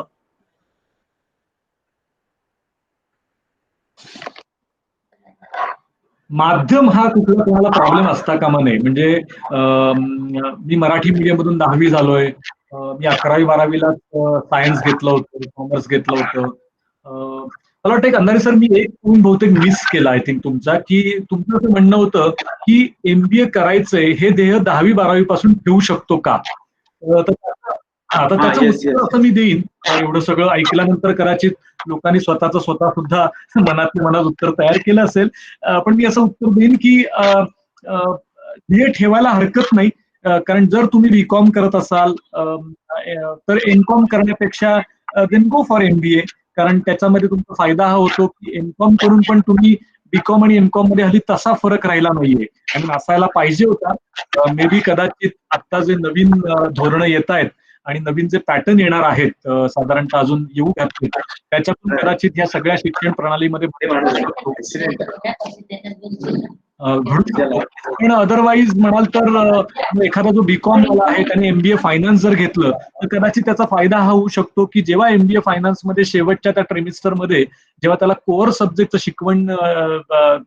शिकवलं जाईल, तर त्यावेळेला debit what comes in, credit what goes out, income and expenditure काय, बॅलन्स शीट म्हणजे काय, ट्रायल बॅलन्स म्हणजे काय, what do you mean by suspense account, how to do those adjustment, हे सगळं शिकवण्याची गरज नाही.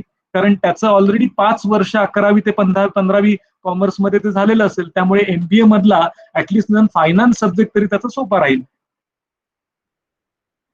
बरोबर ना. तर तो एक फायदा होतो. त्याचप्रमाणे एखादा BSc आहे समजा, तर मगाशीच मी उदाहरण दिलं की एखादा फिजिक्सवाला आहे 6 युनिट्स, 6 युनिट केमिस्ट्रीवाला आहे, किंवा अजून कुठले बरेचसे PCZ आणि काय काय सगळं असतं, झुलॉजी आणि अमुक तमुक. बायोलॉजीवाला आहे, ते बी एखादा बायोलॉजीवाला मुलगा आहे 6 युनिटवाला, आणि त्याला समजा जर एखादी बायोटेक कंपनी आली MBA नंतर, तर ती त्याला लगेचच उचलू शकते. कारण त्याचं बायोलॉजीचं जे काही नॉलेज आहे BScच्या वेळचं 5 वर्ष त्याने जे शिकलाय, त्याचा निश्चितच तो उपयोग करून घेऊ शकतो.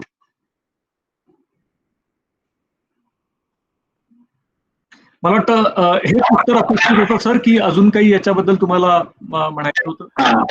मला आणखी एक असा प्रश्न आहे की समजा BBA LLB हा कोर्स पूर्ण केल्यानंतर MBA करणं चांगलं होईल का? बीबीए LLB केलंय आणि मग MBA. ओके.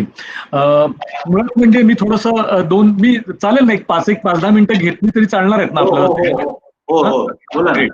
म्हणजे असं म्हणजे वेळेचं बंधन असेल तर मग मी तो टाळतो. नाही नाही ओके. बोला बोला. मी एक बीबीए ह्याच्याबद्दल बोललो नाही खरं तर मला आधी त्याचं थोडंसं त्याच्याबद्दलची माहिती द्यायला आवडेल. आजकाल ह्या सगळ्या डीम युनिव्हर्सिटीजनी म्हणजे सिम्बॉयसिसने हा प्रकार खरा चालू केला पुण्यामध्ये आणि त्याच्यानंतर आणि आता मात्र सगळ्या रेकग्नाइज युनिव्हर्सिटीनी बीबीए कोर्स चालू केलाय. म्हणजे अगदी आपल्या गावागावापर्यंत सुद्धा बीबीए पोहोचलाय. I don't know whether it is there in Kankavli, Malvan, पण असावा. तर हा कोर्स कसा सुरू झाला त्याचं मी तुम्हाला थोडंसं त्याची पार्श्वभूमी सांगतो की आपल्याकडे फक्त 3च ग्रॅज्युएशन असायची, आर्ट्स, सायन्स आणि कॉमर्स. त्यामुळे चौथा काही पर्यायच आपल्याकडे उपलब्ध नव्हता मुलांना. मग ही खरी बाहेरची प्रणाली आहे. तर त्यांनी मग काय सुरू केलं की ज्याला कोणाला व्यवस्थापन शास्त्रामध्ये पुढे पोस्ट ग्रॅज्युएशन करायचंय तर मग अशा लोकांना 12वी नंतरच का बीबीए करायला देऊ नये, असा एक काहीतरी त्याच्यामध्ये एक विचार निश्चित आला असेल आणि त्यानुसार मग ह्या आधी प्रायव्हेट युनिव्हर्सिटीने आधी हे चालू केलं.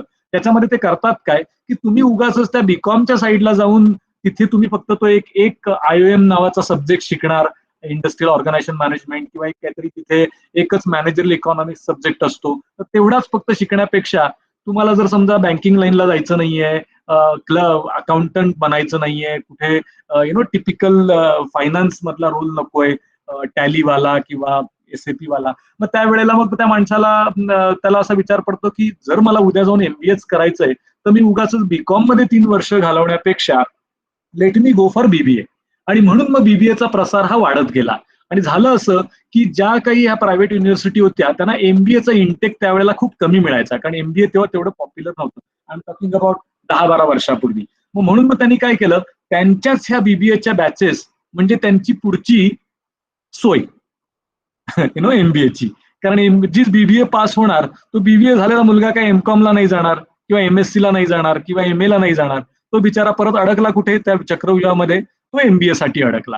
तर असा एक सुरुवातीला झाला. त्याचे प्लस पण आहेत, म्हणजे सिम्बॉयसिसचं जे बीबीए आहे ते बीबीए केल्यानंतर त्या मुलाला एक खरंच चांगल्या प्रकारे जाण मिळते. म्हणजे MBA जसं ग्रूमिंग होतं तसंच या लोकांचे पण बुक रिव्ह्यू होतात, यांचेही PPT प्रेझेंटेशन असतं, यांचेही रोल प्लेज असतात, यांचेही केस स्टडीज प्रेझेंटेशन असतं. त्यामुळे ह्या बीबीए मध्ये निश्चित त्यांना MBA सारखंच एक्सपोजर दिलं जातं. परंतु मी जेव्हा बीबीए वाल्यांचे इंटरव्ह्यू घेतलेत, म्हणजे नुसतं बीबीए झाल्यांचा, तर देन व्हॉट आय फाउंड की लाईक टिपिकल, जसं उलट मी बीबीए फायनान्स वाला मुलाला एखाद्याला इंटरव्ह्यूला बोलवलंय आणि एका बीकॉम कॅन्डिडेटला इंटरव्ह्यूला बोलवलंय. तर मला जेव्हा बीकॉम वाल्याला जेव्हा मी क्लरिकल लेवलसाठी ऑफकोर्स, तर त्यावेळेला मी जेव्हा त्याला इंटरव्ह्यू मध्ये प्रश्न विचारतो, आणि लकीली मी कॉमर्सवाला असल्यामुळे मला थोडेसे त्यातले प्रश्न माहिती आहेत, तर मी जेव्हा त्याला विचारतो की अरे please tell me all those 3 rules in accounting, किंवा मला जरा ट्रायल बॅलन्स एक काढून दाखव, किंवा मला एक हा व्हॉट इज इट लोन्स आणि ऍडव्हान्सेस कुठे येतील दाखव लायबिलिटी साईडला, किंवा रिझर्व्ह कुठे येतात असेट साईडला दाखव. तर हे सगळं करत असताना बीकॉम वाला मुलगा खटाखट लगेचच त्या गोष्टी करायला लागतो. परंतु बीबीए वाल्याला तेही जमत नाही.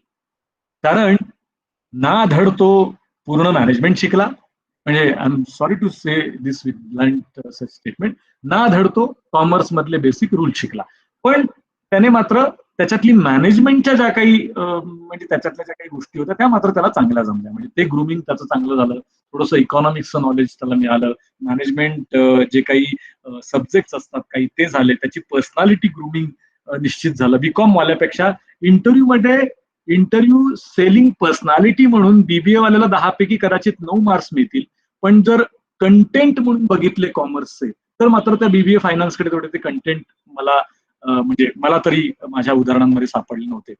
आता राहिला तुमचा प्रश्न की बीबीए प्लस LLB जर त्या व्यक्तीने केलंय तर याचा अर्थ त्याने ऑलरेडी, खरं तर त्याने 2 ग्रॅज्युएशन केली, म्हणजे की एक बीबीए झालं त्याच्यानंतर प्लस LLB झालं, आणि आता जर त्याला MBA करायचं असेल तर त्याच्याऐवजी कारण त्याने बीबीएच्या माध्यमातून त्याने MBAचे बरंचसं नॉलेज घेतलंय, तर वेगळं MBA खरं करण्याची गरज नाहीये. त्याच्याऐवजी खरं तर त्याने LLB मध्येच पुढचं LLM करावं, म्हणजे अजून स्पेशलायझेशन करावं.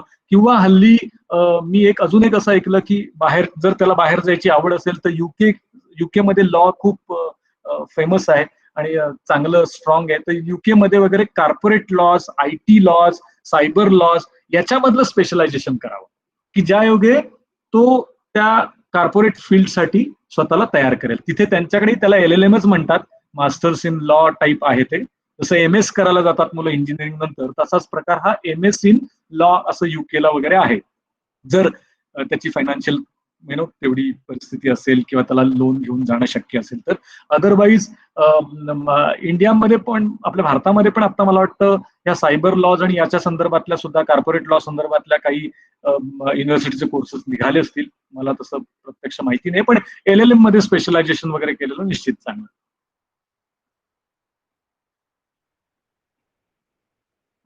Hope I answered hello.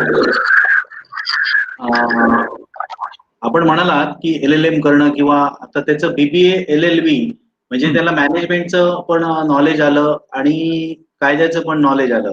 Right. तर अशा मुलाला भारतामध्ये कुठल्या कंपनीमध्ये असे जॉब मिळू शकतील, कुठल्या क्षेत्रामध्ये तो सूट बसू शकेल, ओके सूट होऊ शकेल? ओके. नॉर्मली LLB LLM झालेली जी लोक आहेत आणि ज्यांना कॉर्पोरेट फील्डमध्ये जायचं, म्हणजे ज्यांना टिपिकल प्रॅक्टिस करायची नाहीये, म्हणजे सनद घेऊन प्रॅक्टिस करायची नाहीये, तर त्या Yes. केसमध्ये त्यांना आजकाल आपल्याकडे KPU नावाचा प्रकार सुरू झालाय, नॉलेज प्रोसेस आउटसोर्सिंग. म्हणजे अमेरिकेतल्या आणि युरोपमधल्या आणि UK, युरोप आणि अमेरिका यांच्याकडच्या जशा BPO आल्या तसाच प्रकार KPU आल्यात आणि पुण्या मुंबईत ते ऑलरेडी आहेत. ह्या KPU काय करतात की ह्या सगळ्या कन्सल्टन्सी फर्म असतात, मॅकॅन्सी आहे, त्याच्यानंतर KPMG आहे, तर ह्या सगळ्या ज्या फर्म्स आहेत त्यांनी इंडियामध्ये येऊन असे सगळे LLB ग्रॅज्युएट्स किंवा LLM केलेली मुलं, MBA केलेली मुलं, ह्यांना सगळ्यांना ते घेतात आणि मग त्यांना तिथे जी काही कामं जी असतात ती आउटसोर्स केली जातात. म्हणजे they will draft one affidavit for UK किंवा एखादी काहीतरी तिथल्या कॉर्पोरेट क्लायंटची केस असते ती यांना दिली जाते आणि सांगितलं जातं की ही पूर्ण केस स्टडी कर आणि तिथल्या वकिलासाठी सगळं ते प्लीडिंग तयार कर, असं दिलं जातं. कारण तिथे मनुष्यबळ कमी आहे आणि आपल्याकडे मनुष्यबळ भरपूर आहे. तर त्याचं ड्राफ्टिंग वगैरे ज्याचं चांगलं असतं तर अशा KPUs मध्ये काम करतात. हा एक झाला भाग. सेकंड भाग मी जो पाहिलाय की मुंबईमध्ये सुद्धा मोठ्या मोठ्या कन्सल्टन्सीज आहेत, जसं बाटली बॉय आहे, नंतर त्याच्यानंतर PwC आहे, त्याच्यानंतर डिलॉइट आहे किंवा KPMG आहे, आणखीन अजून कुठल्या असतील तर त्या ह्या ज्या सगळ्या फर्म्स आहेत ह्या ऑडिट एजन्सीज आहेत खरं तर, पण त्यांनी सुद्धा त्यांचा हे डायव्हर्सिफाय करून अजून त्यांचं लिगल कन्सल्टन्सी चालू केले. ही आहे अजून अर्न्स्ट अँड यंग आहे, E&Y ज्याला म्हणतात. आणि मग ह्या सगळ्या ज्या संस्था आहेत ह्या सगळ्या कंपन्या अशा लोकांना हायर करतात. हा एक दुसरा भाग झाला. म्हणजे हे नॉर्मली A आणि B असं आपण म्हणूया परत याला. आणि मग C मध्ये मग अजून एक दुसरा भाग कुठला निघतो की प्रत्येक कंपन्यांमध्ये सुद्धा एक लिगल डिपार्टमेंट असतं. जसं आपण मोठ्या ज्या कंपन्या आहेत, टाटा मोटर्स, महिंद्राज किंवा बजाज किंवा इव्हन मारुती किंवा जे मोठे मोठे सगळे ऑटो जायंट्स म्हणा किंवा वेगवेगळ्या आमचे हिंदुस्तान लिव्हर म्हणा, तर या सगळ्या मोठ्या कंपन्यांमध्ये एक मोठं लिगल डिपार्टमेंट असतं, म्हणजे ज्याच्यामध्ये जवळजवळ 100 लोक काम करत असतात. आणि मग तिथे एक हायरार्की असते. तिथे एक लीगल डिरेक्टर असतो, लीगल हेड असतो, जनरल मॅनेजर असतात, डेप्युटी मॅनेजर असतात, असिस्टंट मॅनेजर असतात. मग अशा ठिकाणी ह्या मोठ्या 100 माणसांच्या ऑफिसेसमध्ये त्यांना असे हे BBA LLB LLM केलेली लोक पण हवी असतात ऍज अ लिगल प्रोफेशनल म्हणून. आमच्यासारख्या कंपन्यांमध्ये जी मिड साईज कंपनी, कारण आमच्या कंपनीचा टर्नओव्हर म्हणाल तर 1200 करोड आहे, एम्प्लॉईची संख्या 1200-1300 आहे, त्याला मी मिड साईज कंपन्या म्हणतो ह्या अशा. तर ह्या मिड साईज कंपन्यामध्ये मात्र आमच्याकडे एकच लिगल ऑफिसर असतो आणि मग त्याला मग नॉर्मली आम्ही कसा घेतो की त्याला काही असं दिवसभर 8 तास एवढं काम नसतं, कारण काय कधीतरी एक MIDC ची केस निघणार, कधीतरी काहीतरी MPCB ची केस निघणार आणि मग त्याला ती सॉल्व्ह करायची असेल. सो नॉर्मली आम्ही कंपनी सेक्रेटरी आणि LLB वाला आणि LLM वाला असं सांगड बांधून त्याला आम्ही घेतो. त्यामुळे जर हा जो विद्यार्थी आहे त्याने जर समजा जर कंपनी सेक्रेटरीचा कोर्स केला किंवा त्याचा जर झाला असेल, कारण जो नॉर्मली इझी जातो यांना लिगल वाल्यांना, तर त्या मुलाची कॉर्पोरेटमध्ये, आणि कंपनी सेक्रेटरी हे जे पद आहे ते प्रत्येक कंपन्यांना कंपल्सरी आहे, प्रायव्हेट कंपन्यांना ज्या 1956च्या खाली रजिस्टर्ड आहेत प्रत्येक, म्हणजे 100 करोडची कंपनी असो किंवा इव्हन 10,000 करोडची असो, 10,000 करोडला 5 लोक लागतील आणि 100 करोडला 1 माणूस लागतो. तर कंपनी सेक्रेटरीचा जो रोल असतो त्याला कंपनी सेक्रेटरी प्लस त्याचं लॉचं नॉलेज, मग त्याला आम्ही नॉर्मली एक असं पोझिशन देतो मॅनेजर लिगल. आमच्या कंपनीत सुद्धा एक मॅनेजर लिगल आहे. मग तो मात्र त्याच्या 2-4 तास काम कंपनी सेक्रेटरीचं करतो. कंपनी सेक्रेटरी म्हणजे कुठला माहितीये का? कंपनी सेक्रेटरी आय थिंक इथे जर लिगल बॅकग्राऊंडचे आहेतच लोक. म्हणजे कंपनी सेक्रेटरी म्हणजे त्याला त्याला आपल्या 11वीला एक कॉमर्सला सब्जेक्ट असतो सेक्रेटरी प्रॅक्टिस. त्याला मिनिट्स ऑफ द मीटिंग्स असतात, एजीएम करायचे असतात, अॅन्युअल जनरल मीटिंग. त्याला डिरेक्टर बोर्ड्स त्यांची अपॉइंटमेंट्स आणि मग त्याची ती सगळी माहिती कंपनी ऍक्ट खाली पाठवायची असते. तो P&L साईन करतो, profit and loss statement sign करतो. म्हणजे खूप चांगली पोस्ट असते ती कंपनी सेक्रेटरी. पण त्यालाही 8 तास जॉब नसतो. म्हणून मग आम्ही नॉर्मली असा सांगड घालून तो एक रिक्रुटमेंट करतो, CS प्लस LLB. तर मी पुढे विचारणार होतो की कंपनी सेक्रेटरी त्याने केलं तर चांगलं का, ते तुम्ही उत्तर दिला CS करणं चांगलं, साइड बाय साइड CS करावं हे तुमचं सजेशन आहे. राईट. बरं, आता प्रश्न 2 आता दिसत आहेत. MBA चा एंटरप्रेनरशिप साठी कसा उपयोग करून घेता येईल, और एंटरप्रेनरशिप साठी कोणत्या शाखेचा MBA करावा? ओके. आता आपण एंटरप्राइज मध्ये पण आधी पहिल्यांदा एक डेफिनेशन बघायला हरकत नाही की माझं छोटंसं एक किराणा मालाचं दुकान आहे, तिथपासून ते अगदी मोठा हॉटेल व्यवसाय आहे, टुरिस्ट व्यवसाय आहे, किंवा माझं स्वतःचं काय मला मोठा एखादा वर्कशॉप आहे किंवा कारखाना आहे किंवा जे काही असेल ते. आपण या सगळ्यालाच आपण एंटरप्रेनर ड्राईव्ह असं म्हणतो की त्या लोक एंटरप्रेनर आहेत. तर HP जैन सारखी जी इन्स्टिट्यूट आहे जी आपल्या A कॅटेगरीमध्ये आली होती, तिथे तर एंटरप्रेनर ड्राईव्ह साठी एक वेगळं MBA आहे त्यांच्याकडे. म्हणजे ते इव्हन सिम्बॉयसिसला पण मी असं ऐकलं होतं, पण I am not so sure. तिथे सुद्धा एंटरप्रेनर ड्राईव्ह साठी खास MBA क्लासेस सुरू झाले. म्हणजे 2 वर्षाचं पूर्ण त्याच्यावरती शिक्षण त्याच्याचवरती असतं. पण अदरवाईज आपण जेव्हा असा एक मध्यमवर्गीय या टाईप एंटरप्रेनर असं आपण म्हणूया 2 मिनिटासाठी, की त्याचं एखाद्याचं समजा काही पोल्ट्री व्यवसाय आहे किंवा एखाद्याचं काहीतरी मे बी छोटं हॉटेल व्यवसाय आहे किंवा अजून काही आहे. तर अशा लोकांनी जर MBA करत असतील तर माझ्या मते त्यांनी MBA फायनान्स करणं चांगलं. कारण निदान त्याची आधीची बॅकग्राऊंड समजा हॉटेल मॅनेजमेंटची असेल किंवा आधीची बॅकग्राऊंड समजा जर BCom नसेल तर या MBA फायनान्सचा तो थोडाफार म्हणजे स्वतःच्या बिझनेससाठी उपयोग करू शकतो. कारण MBA फायनान्स मध्ये जी मगाशी आपण जसं ट्राय सेमिस्टर पद्धत बघितली तर ती जवळजवळ एक वर्षभर तरी तो कोर सब्जेक्ट शिकतो, म्हणजे फायनान्सच शिकतो. त्या फायनान्सचा उपयोग तो स्वतःचं निदान बिझनेसचं निदान दुसऱ्या कुठल्या CA येईपर्यंत त्याच्यावरती अवलंबून राहीपर्यंत निदान स्वतःचा P&L तरी काढू शकेल. बाबा मागच्या 4 महिन्यात मला लॉस किती झालाय आणि प्रॉफिट किती झालाय, whether I am at break even point वरती आहे किंवा नाहीये, तर ऍटलीस्ट तो स्वतः बघू शकेल. किंवा MBA मार्केटिंग करावं. जर त्याचा समजा एखाद्याचा टुरिस्ट व्यवसाय आहे किंवा कन्सल्टन्सी आहे, तर त्याने MBA मार्केटिंग सुद्धा करायला हरकत नाही. जर काही तो विकत असेल, म्हणजे कधी कधी काही लोकांचे हे असतात, ट्रेडिंग करत असतात, तर त्यांनी MBA मार्केटिंग करायला पण हरकत नाही. डिस्ट्रीब्युटर वगैरे असतात ना तशा प्रकारे लोक. हा सर, आणखी एक प्रश्न आहे. जे रिसर्च क्षेत्रात आहेत त्यांना MBA मधून काय घेता येऊ शकेल, और त्यांनी कोणत्या कारणासाठी MBA करणं साहजिक असेल? ओके. आता रिसर्च म्हटल्यानंतर माझ्या डोळ्यासमोर आलं, जर असेल कोणी तर त्यांनी अनम्यूट करून बोलायला हरकत नाही. रिसर्च म्हणजे मी असं डोळ्यासमोर आणतोय की PhD करतोय कोणत्या तरी एखाद्या सब्जेक्ट मध्ये. तर अशा माणसाने खरं तर वेगळं MBA करण्याची खरी गरज नाही त्याला, कारण जर तो ऑलरेडी PhDच्या लाईनला असेल तर. पण समजा UDCT आहे जसं बॉम्बेमध्ये, university department of chemical technology, तिथे समजा काही कुठल्या विषयामध्ये तो काही करत असेल, MSc करत असेल असं आपण समजूया.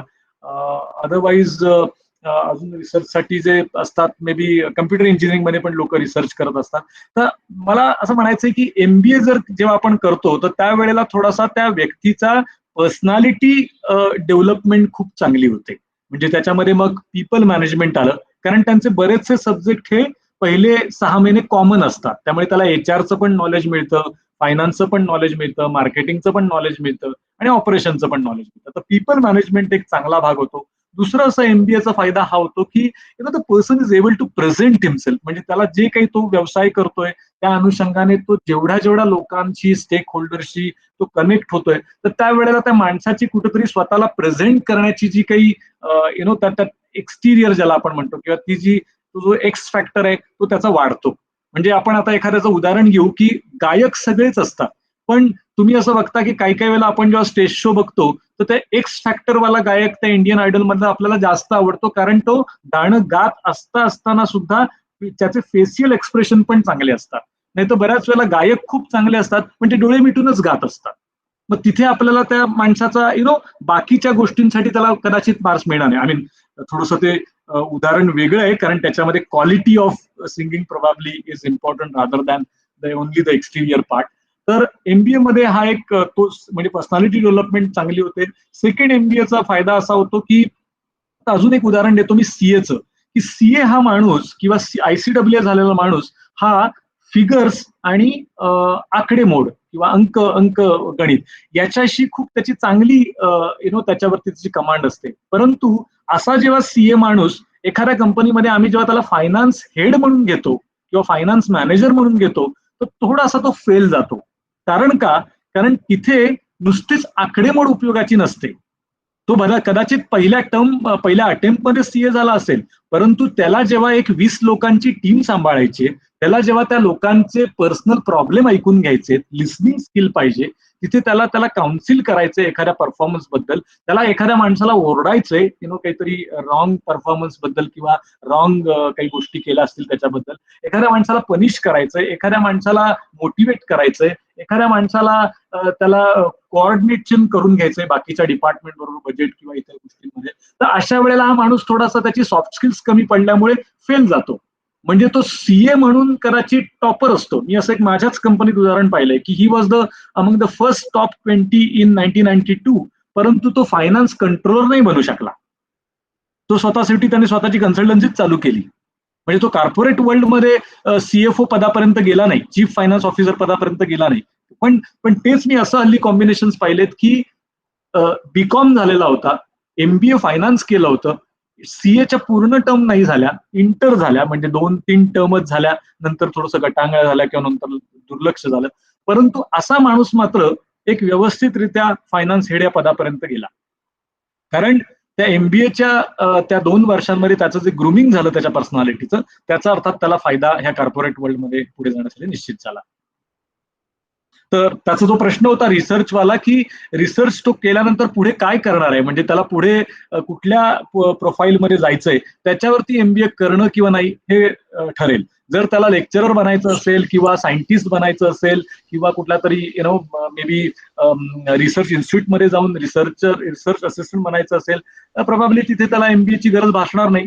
पण जेव्हा तो त्या एखाद्या अशा इन्स्टिट्यूटमध्ये आहे जिथे तो पुढे ग्रो होत जाणार आहे ऍज अ मॅनेजर वगैरे म्हणून, डिपार्टमेंटल हेड बनणार आहे म्हणा, तर त्यासाठी मात्र त्याला जर त्याने एमबीए केलं तर मे एमबीए मधले काही गोष्टी त्याला निश्चित फायदेशीर पडतील.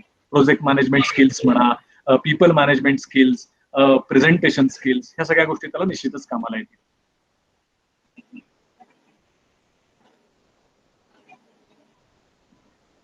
नमस्कार.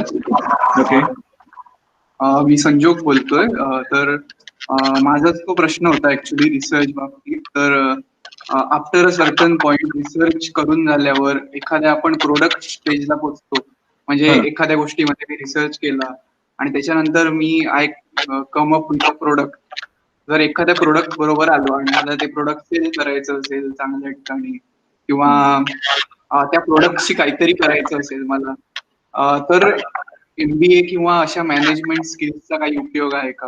म्हणजे फॉर एक्झाम्पल प्रोजेक्ट मॅनेजमेंट सारखी गोष्ट बऱ्याच कंपन्यांमध्ये असते. तर प्रोजेक्ट मॅनेजमेंट एमबीए याबद्दल पण तुम्ही काही सांगू शकाल तर सांगा. आणि एकंदरीत एखादं प्रोडक्ट असेल तर प्रोडक्टला नीट मॅनेज करून ते लोकांपर्यंत पोहोचवण्यापर्यंतची जी सप्लाय चेन किंवा चेन म्हणू शकतो, तर त्याच्यामध्ये काय काय उपयोग होईल असं विचारायचं होतं. Okay okay. एक मिनिट.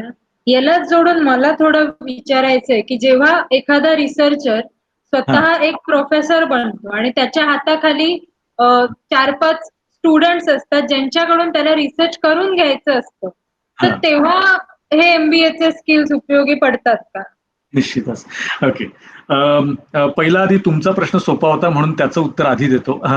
जे मॅडमनी आता विचारला होता की पीपल मॅनेजमेंट स्किल्स ज्याला आपण म्हणतो की म्हणजे काम करून घेणं, आणि मला वाटतं मॅनेजमेंटची डेफिनेशनच ती आहे, gate the work done through others. मला म्हणजे दुसऱ्यांकडून काम करून घेणं ही जी कला आहे, तर ती कला म्हणजे, आणि the person who does this job is term as a manager. हा खरा मॅनेजरची डेफिनेशन आहे. आणि मला वाटतं म्हणून मॅडम तुमचा जो प्रश्न होता की जेव्हा तुम्ही आज स्वतः इंडिव्हिज्युअल कॉन्ट्रीब्युटर असता तोपर्यंत कदाचित एमबीएची गरज लागणार नाही, कारण तुम्ही तुमचं जायचंय, 8 तास काम करायचंय, घरी यायचंय, so like you are a individual contributor. But when we become when we try to get the work done through others, म्हणजे आपण टीम मॅनेजर जेव्हा बनतो, मग ते त्याला वेगवेगळ्या परिभाषा असू शकतात. तुम्ही कॉलेजमध्ये असाल तर तुम्हाला डिपार्टमेंटल हेड म्हणतील, किंवा सिनियर प्रोफेसर म्हणतील, सिनियर फॅकल्टी म्हणतील, किंवा आमच्या कंपन्यांमध्ये तुम्हाला सिनियर मॅनेजर म्हणतील, किंवा किंवा एखाद्या डिपार्टमेंटचा सेक्शन मॅनेजर म्हणतील. पण जेव्हा तुम्ही तुमच्या हाताखाली स्पॅन ऑफ कंट्रोल असतो, तुम्हाला लोकांकडून काम करून घ्यायचंय, मग तो छोटा व्यवसाय असो, एखादं हॉटेल असो, किंवा एखादी मोठी कंपनी असो, त्या ठिकाणी या एमबीए स्किल्सचा निश्चितच उपयोग होतो.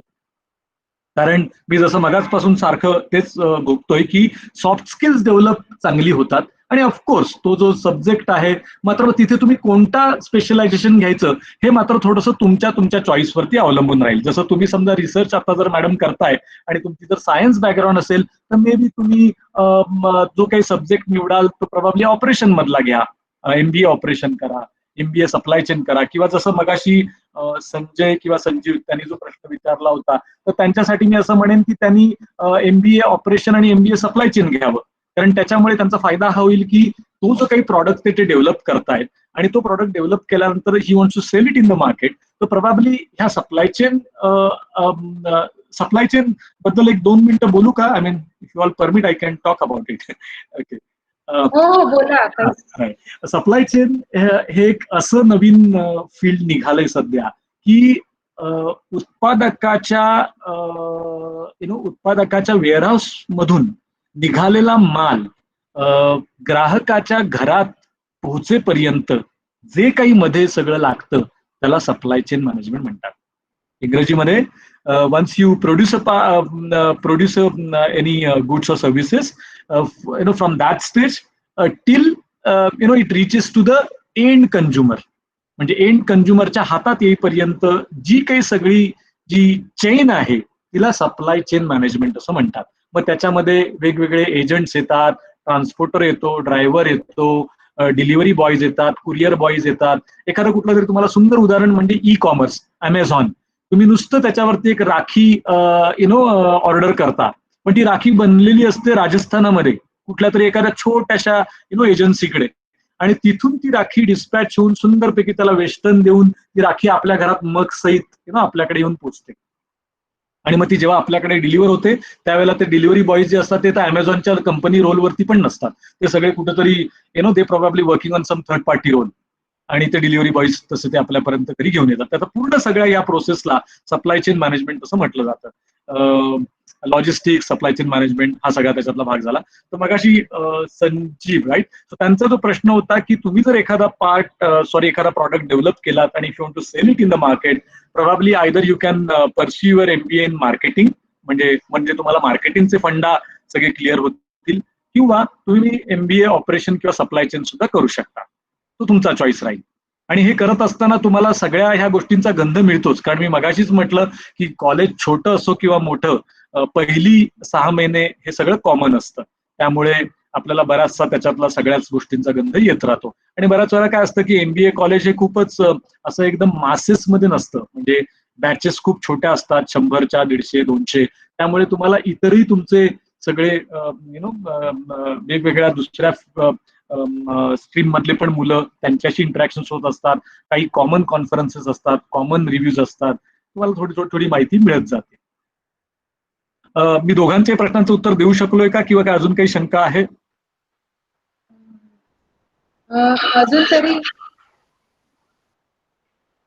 अजून तरी कोणाचे क्वेश्चन्स चॅट बॉक्स मध्ये दिसत नाहीयेत. ओके. आणि मी तुमचा नंबर शेअर केलाय, त्यामुळे कोणाला जर पर्सनली काही विचारायचं असेल तर ते विचारते. आणि आजचं फक्त पर्सनल विचारणारा एक जरा विनंती आहे, कारण माझं ऑफिस आहे रांजणगावला, तर मी सकाळी 7:30ला घर सोडतो, रात्री 8:30-9 पर्यंत घरी येतो. तर जर तुम्हाला म्हणजे तुम्ही फोन केला आणि मी तो उचलला नाही तर गैरसमज होऊ नये, म्हणून अगदीच असेल तर माझा हाच नंबर व्हॉट्सअपला आहे. तर प्लीज फक्त एक मेसेज टाकून ठेवा की मी सो अँड सो, मला तुमच्याशी बोलायचंय, तर मला वेळ मिळाला की मी तुम्हाला कॉल करेन. म्हणजे तुम्ही कॉल करत राहाल आणि मी उचलत नाहीये तर मग मिसअंडरस्टँडिंग व्हायला नको, का उचलला नाही. तर आता आपण कार्यक्रमाच्या शेवटच्या टप्प्यावर आहोत. खूपच छान सेशन दिलं तुम्ही आणि प्रत्येक प्रश्नाचं अगदी डिटेलमध्ये जाऊन माहिती दिली. लोक थोडी कमी होती, पण जे ऐकणारे होते त्यांना खरंच फायद्याचं असं हे सेशन होतं. तर मी रोटरी क्लब ऑफ कणकवली तर्फे तुमचे खूप खूप आभार मानते. थँक्यू. आणि काय बोलायचं, एक मिनिट. हॅलो. हा, हा सर, तुमची ही ओळख नसेल, ही माझी मुलगी आता बोलत होती ती. ओके. हा हा हा, हा नमस्ते. ती ओळख हा, तुमची नसेल. हा, जो मेसेज आहे म्हणजे संपूर्ण सेशन जी आतापर्यंत झाली ती सगळी हा. सेशन तिनेच कंडक्ट केली. Very nice. ती आणि मी असं बसूनच ती सगळी सेशन अरेंज केली. याच तर कॅलकटाला असतात का? हा कलकत्ताला असते ती हीच होती. हा, आणि हा. पूर्ण झालं शिक्षण तिचं, BSMS झालं. ओके, आता व्हेरी ती नाईस. जाणार आहे याला, बेल्जियमला जाणार आहे फंटास्टिक. PhD साठी. कॉंग्रॅच्युलेशन टू हर आणि all the best in fact. हा, okay okay okay sir, thank you. उलट मला त्यांचा नंबरही घ्यायला आवडेल, कारण माझ्या मुलीचे अर्थात थोडंसं मॅथ्सकडे इन्क्लिनेशन आहे, सो मे बी एकदा मी त्यांच्याशी निश्चित हा चालेल ना, जाण्यापूर्वी. देईन मग नंतर फोन लावून देईन तुम्हाला मी. आणि मगाशी जो प्रश्न विचारला ना, तो मुलगा काल सेशन झालं ओके. IIT मधून. अच्छा. हा आता आहे सेशन मध्ये आहे, हा, तुमचं सेशन हा, ऐकायला. हा. त्यांचं नाव तुम्ही काय? जर बोलणार, संजोग जोशी म्हणून आहे. अच्छा अच्छा, संजोग आहे. I am sorry, I think I spelled it wrongly. मी संजय असं म्हटलं, सॉरी. हा, तर त्याच्याशी तुम्ही बोलणार म्हणाला तर त्याच्याशी बोलू शकता तुम्ही नंतर. मला फक्त नंबर त्यांचा पाठवून ठेवाल, किंवा माझा नंबर आता त्यांच्याकडे आहेच, so he can just ping me. So okay okay, चालेल सर, थँक्यू आणि खूप खूप धन्यवाद. सेशन खूप चांगलं झालं ठीक आणि इन्फॉर्मेटिव्ह होतं. तर आपण असंच संपर्कात राहू. आपण वेळ दिलात त्याबद्दल पुन्हा एकदा धन्यवाद.